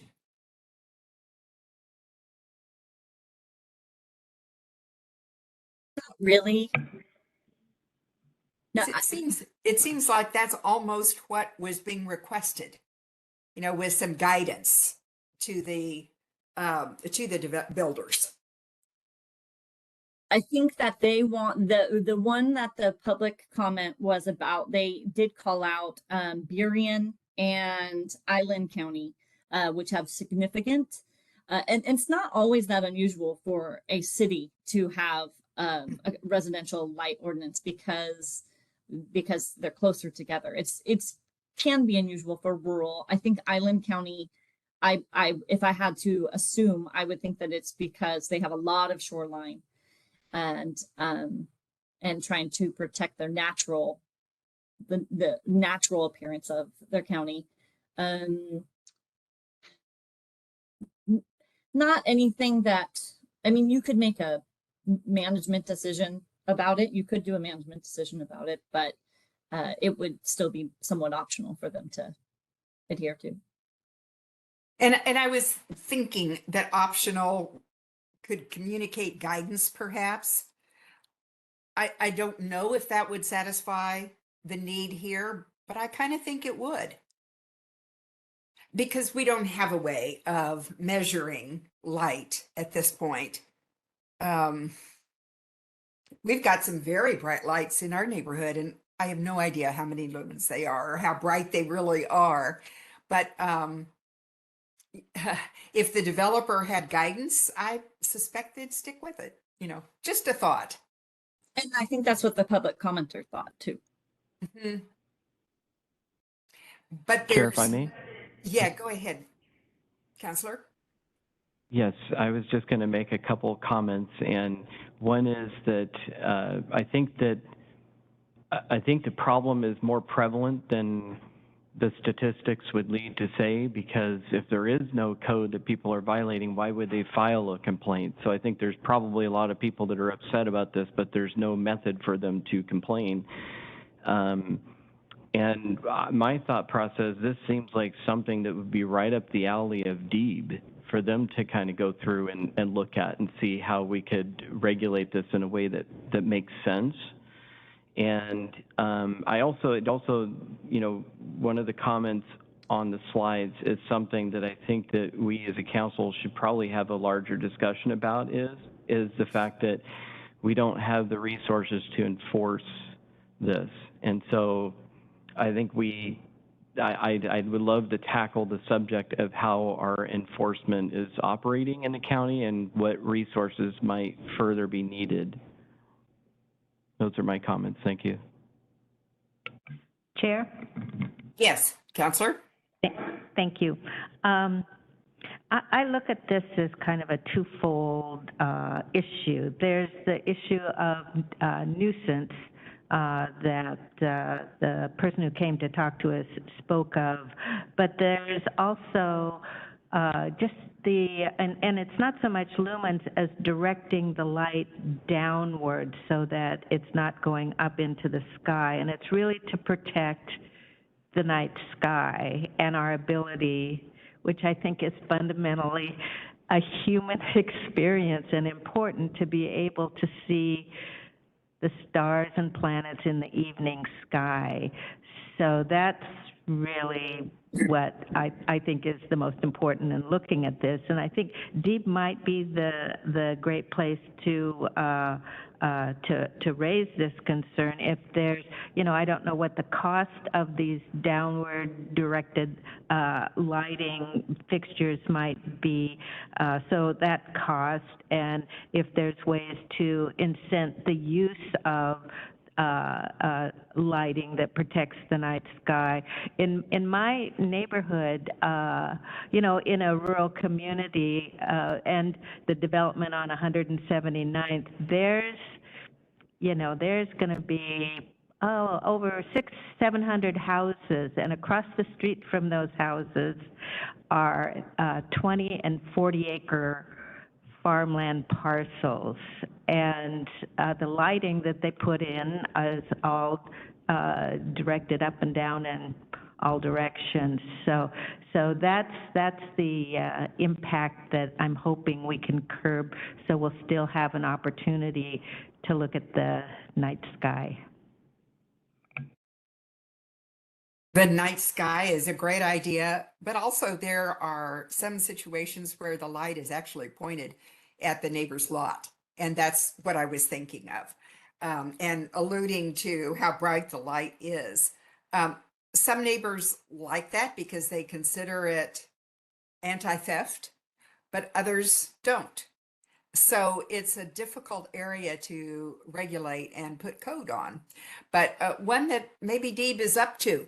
That's a really good idea, I think, because they can look at it from the aspect not just of the homeowner, but also the developer. Okay, I think I've heard 3 counselors support taking this discussion to Deeb and getting their input on the most appropriate path. We'll bring it back to council at a later date with that outcome of that discussion. And Kathleen, I wouldn't be opposed to suggesting to the individual, I'm sorry, I've forgotten his name, who testified with us to suggest when Deeb is going to take it up and that he appear as well. I can reach out to the public commenter, and that public comment, his concern, just a couple of notes of clarification, his concern was that it was going into his windows. But the Island County, their ordinance is called night sky, so that's very interesting. And then just a code enforcement, what I meant by that, there would be a couple of issues, and mostly centered around being nighttime when the code violation would be happening.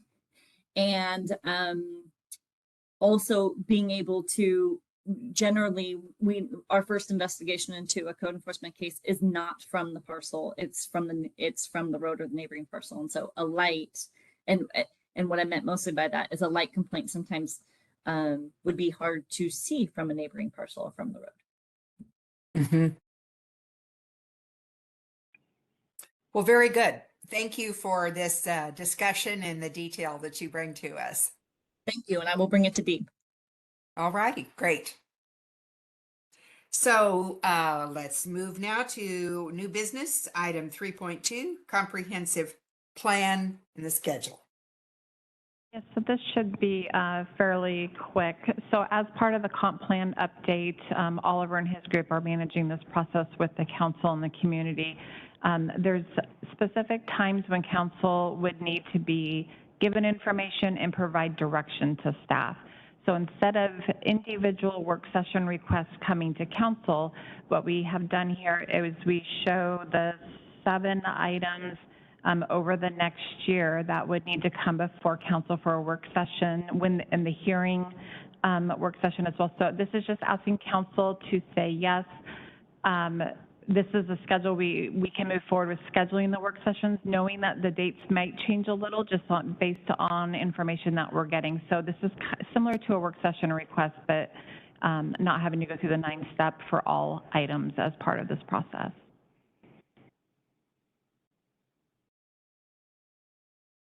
Oliver, is there anything you need to add? No, good afternoon, Madam Chair and councillors. The county manager covered it very well. We will ask for your approval, and it will provide the 6th floor opportunity to schedule this, and then staff will also post this on the project webpage so that the public will also know when these dates and potential work session and hearings will occur. And if the date changes, we will also amend our project webpage to alert them. This is out to for the rest of this year, and there are about 5 work sessions and I believe 4 hearings. And my ask will be that the council approve, and then the 6th floor will use this in scheduling work session and hearings. And staff will also present to the council background information ahead of any work session or hearings at least 15 days prior to the date of the work session. That's all I have to add. Are there questions from council? I have a couple. One is what's entailed? Like, say, for example, on 823, we have the VBLM overview presentation. Is that simply an overview of what has already been decided, or is there anything looking forward from what was decided way back when? It will be an overview of what have been decided and also an overview of how the model works. And if there are questions that the council may have, it's more of what have happened and how we use the model to at least brief the new councillors about the model itself. Okay, thank you. And the same question then applies to the next item for me, and I suspect the answer is the same on population allocation. Given that that is a number that is given to us, or several numbers now that are given to us, is that all that's discussed, or do we then carry that out to the many ramifications of what those numbers are? It will be the same. It will be both informational, and then we will also be asking the council to choose a number that we have to plan for, and what in that conversation, what the ramification may be. So the same response, Councillor. And so the low, medium, high is I take it what you're referring to there. And then once that recommendation is made by council, then that's it, right? There's no further thought process going into how we utilize that number or what flows from that population allocation as far as density or anything, right? It's just, what is that? Is that going to be low, medium, or high, right? Yes, we are going to have that conversation, and I will also add that we have this informational presentation coming from state staff on the 28th of this month. But to specifically answer your question, when the council makes a decision on the number to plan for, we will use that number and then ask the state economist, employment economist, to generate what is the equivalent employment number. And throughout this process, we are going to be having conversation with the council and the cities. Hence, we have the population and the employment. We will come back to the council in terms of how do we allocate that and which city gets what and so forth. But the population and additional conversation we're going to have with council will be in the realm of, okay, you've chosen the population, what is the number of house or unit we're going to now plan for? So those are some of the conversation we are going to be having with the council. This upcoming meeting or informational meeting on the 28th will have that same dynamic population, and then what you do with that in terms of number of unit or housing to plan for. Will they also be giving us at this earlier date the employment information? Yes, we will provide you the population information as provided by the State Office of Financial Management, what they are forecasting for the county. Their population forecast came out in December of last year, and that is the low, medium, and high range that they have forecasted for not only Clark County, but all the 39 counties in the state. So we will provide you that information, and they will talk about it as well on the 28th. And the employment information comes at that same time? No, the employment information will come later because the state do not provide employment numbers. We have to work with the employment departments to generate that number based on the action of the council in terms of the number that you pick to plan for. So for any implication on VBLM, would that employment information be known by then? Yes, we will. Before we do the allocation, we will know what the employment number is, because that will be related to the population number that you choose. And if you, the council, says you want that population number to also be presented in terms of, let's say, 1-to-1 ratio. For every household, let there be one job. So that is the direction you will give us, and then we will work with the Scott Bailey, who is the employment economist, to generate what that number will look like. I know I see one of my staff here, Jose. Jose, I don't know if you have anything to add, and whether I hope I'm answering the councillor's question correctly. Do you have anything to add? I think just to clarify that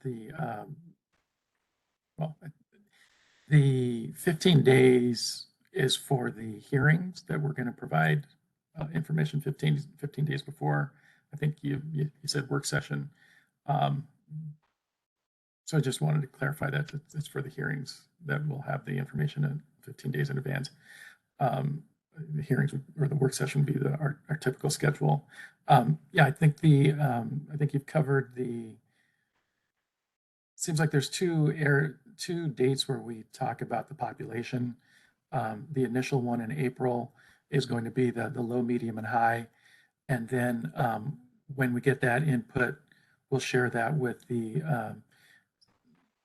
Employment Security Department, and then Scott Bailey will provide some options for the council consideration in terms of employment, and as Oliver mentioned, the ratio of households to jobs. And then when we look at the VBLM overview in August, just as an informational item, that'll give you a good sense of what the current capacity is for both housing and employment, and what the methodology is to establish that. And then when we do the planning assumptions and population allocation in the fall, those things will all come together, and there will be some sort of planning assumptions where you're getting into a little more specific is about the ratios of employment to households. And I think we've been using the 1-to-1 historically, but you'll see earlier with Scott Bailey's work, sort of an aggressive scenario to try to make up for the deficit in jobs we have and the amount of people commuting across the river. It's typically addressed in Really? that. You anticipate that coming? That's typically what happens with the forecast that we get from Scott Bailey. Yeah. Well, the third corridor doesn't exist now, so that's good news. So, councillors, last thing from me, my ask is for the council to approve this so that it will help the sixth floor in scheduling this and the public in knowing when this will occur. I move approval. I second. Just further discussion? All Sounds those in good to fa- me. Okay, all those in favor signify by saying aye. Aye. Aye. Aye. Sounds unanimous. Thank you. Thank you, councillors, and thank you, Kathleen.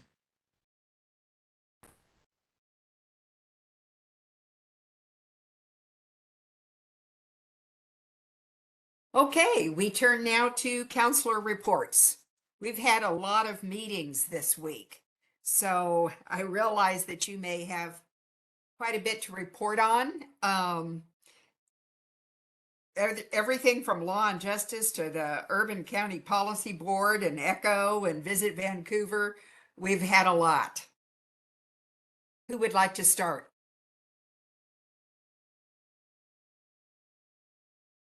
I would just say very quickly, I went to visit Vancouver this morning, and it was an optimistic report.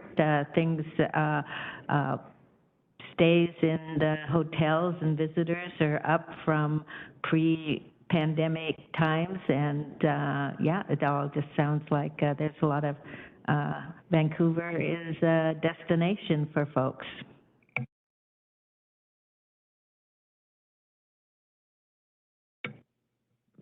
Anybody else? Yes, go ahead. Had a busy week, as always. We did hold the Urban County Policy Board meeting this week, and grants were not awarded. They haven't been awarded yet until they come before the council, but they were selected at this point for recommendation to the council. And the good news is that there was an unexpectedly high amount of funding that came in for CDBG and home. So not only were they able to approve every application, but they actually had considerably more that they were able to tack on to some of the applications, even more than they requested. And some of the programs that can take a larger volume of money, they don't have to create more infrastructure to do the same thing. So that was an exciting meeting. It's always good when you find out that you have more available funds than you thought you did. Also, I was able to tour Grace Lodge this previous week, and we'll be bringing forward some comments about that in the near future here. I also met with a very interesting nonprofit called Fosterful. Very, very cool. What they do is they essentially have volunteers organized to meet with social workers and actually watch the children so that the social worker can get busy on organizing a place for the children to stay in a foster home. And so there's always been kind of this problem that you don't magically have a foster home available when a child is taken into custody, and it's always been a struggle for a social worker to have this child with them while they're trying to do their work. And so very interesting program. It also gives people an opportunity to understand more about the foster care system, to decide if it's right for their family. They get some kind of hands-on experience before they move forward with the fairly extenuous process of becoming licensed to be a foster family. So that was really neat. Do you please repeat the name of that program, Counselor? Yes, it's called Fosterful with one L at the end. Okay, thank you. Fosterful. Very neat organization. I'd never heard of it prior. Actually ended up knocking on the door of the person that runs the organization. That's how I came into contact with them a few months ago. And then the last thing is that I was able also to meet with the mayor of Ridgefield this week. We had a great conversation. And one of the things that I'm continually hearing as I am talking to the different jurisdictions is they're seeking more understanding of the document recording fees, how that structure works, how much their independent jurisdiction it would qualify for if they were to choose to go on their own with those. And I'm not suggesting that they should, but I do think that they deserve to have that information provided to them. So I don't know how we can do that, make it a more transparent process so that they can understand how the funds are being used and how much would have been allotted to them if they were to do the program on their own. I don't know if that's a possibility. I'll briefly share. It's been brought up several times at ECHO. There has been communication from our staff to the cities regarding the information. Councilor Mevaji, I don't know what else to say. I did have a good discussion with Councilor Marshall yesterday, who also met with the city, who brought that up. CAB is on our website. There is representation from the cities, and there's transparency on the document recording fees. One thing that might help that we can look at is bringing the mayors together with the council and Michael Torres and Vanessa, and let's share the information all at one time, because I've heard that there's a coordinated effort to keep asking the same question, even though and I don't know how the information is going. I know Mark Gasway has sent it. I don't know if they're not forwarding it to the rest of their councils, but it's been an ongoing question. And I don't remember if there was a presentation at ECHO. Was there? Yeah. Several. This is the classic beating a dead horse. I don't know where the false narrative is out there. And if you paid attention to what she just said, there are counselors on the committee. The budget is published. It's on a webpage. We've gone over this ad nauseum. And Well, perhaps yet it just keeps coming up because one counselor hasn't talked to another counselor or looked on the webpage. I don't know what else to say about it, but staff is pretty frustrated because they put a lot of effort into this over the last couple of years, and the question just keeps coming up and coming up and coming up.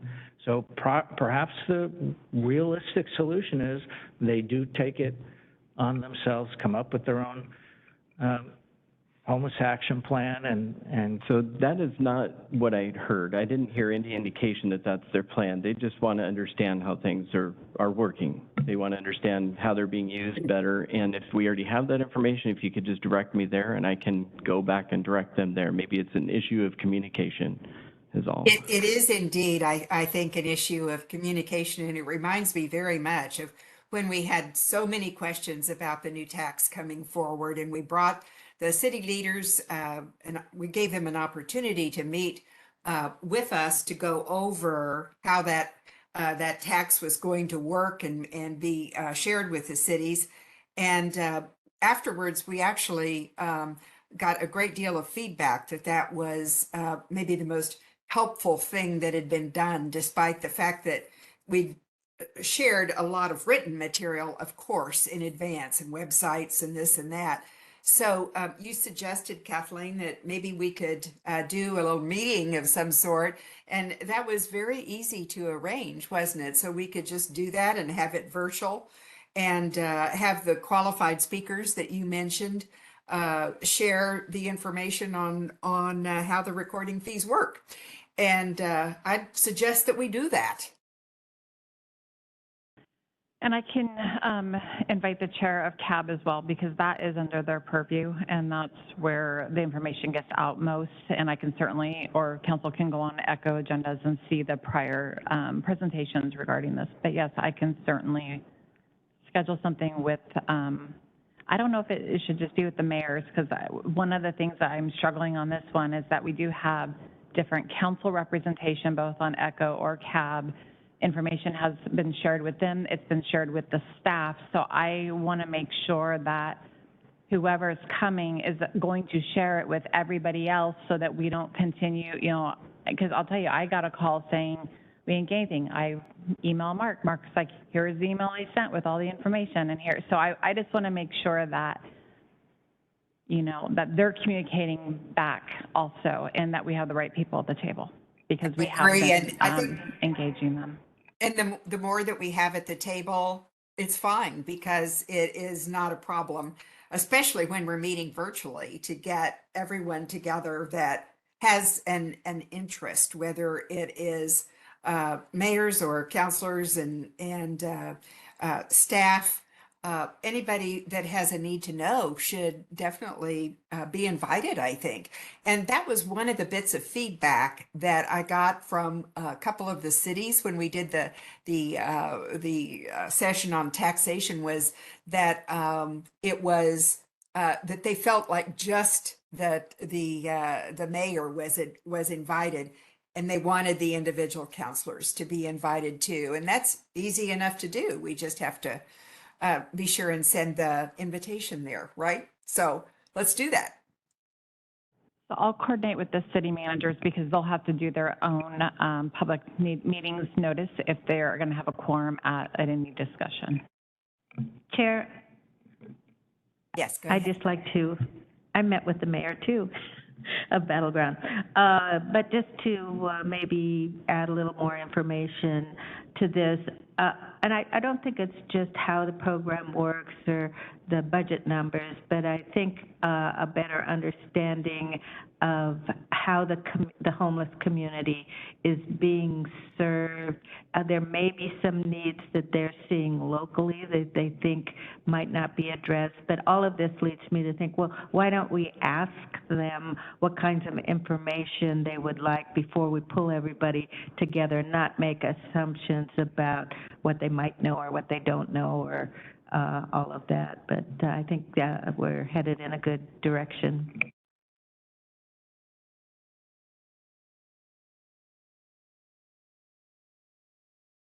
Glenn Young, you were the counselor who brought that up, and thank you for your comments that led to this discussion. So, are there other counselor reports? We've had Echo, mention of Echo, but we had Echo meeting, Law and Justice. Anything on those groups? I'll go next and I'll keep it brief. This has been a marathon meeting, and I'm certain that many of us are hungry.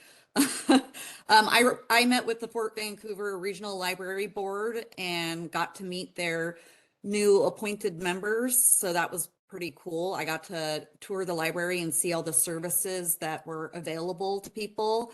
There's some wonderful things that you can find through the library website. I encourage everyone to go look on there. I also attended my first Echo meeting with Councillor Medvedji and learned about some of the great services that Lifeline Connections offers and the outreach services that they have available to assist with some of the homeless outreach services. So that is it from me. Thank you. Others? And hearing none, let's move to work session requests. Nothing today. Policy issues Nothing today. and executive sessions. We do have one. Chair Bowerman, this is Yes. Leslie Lopez.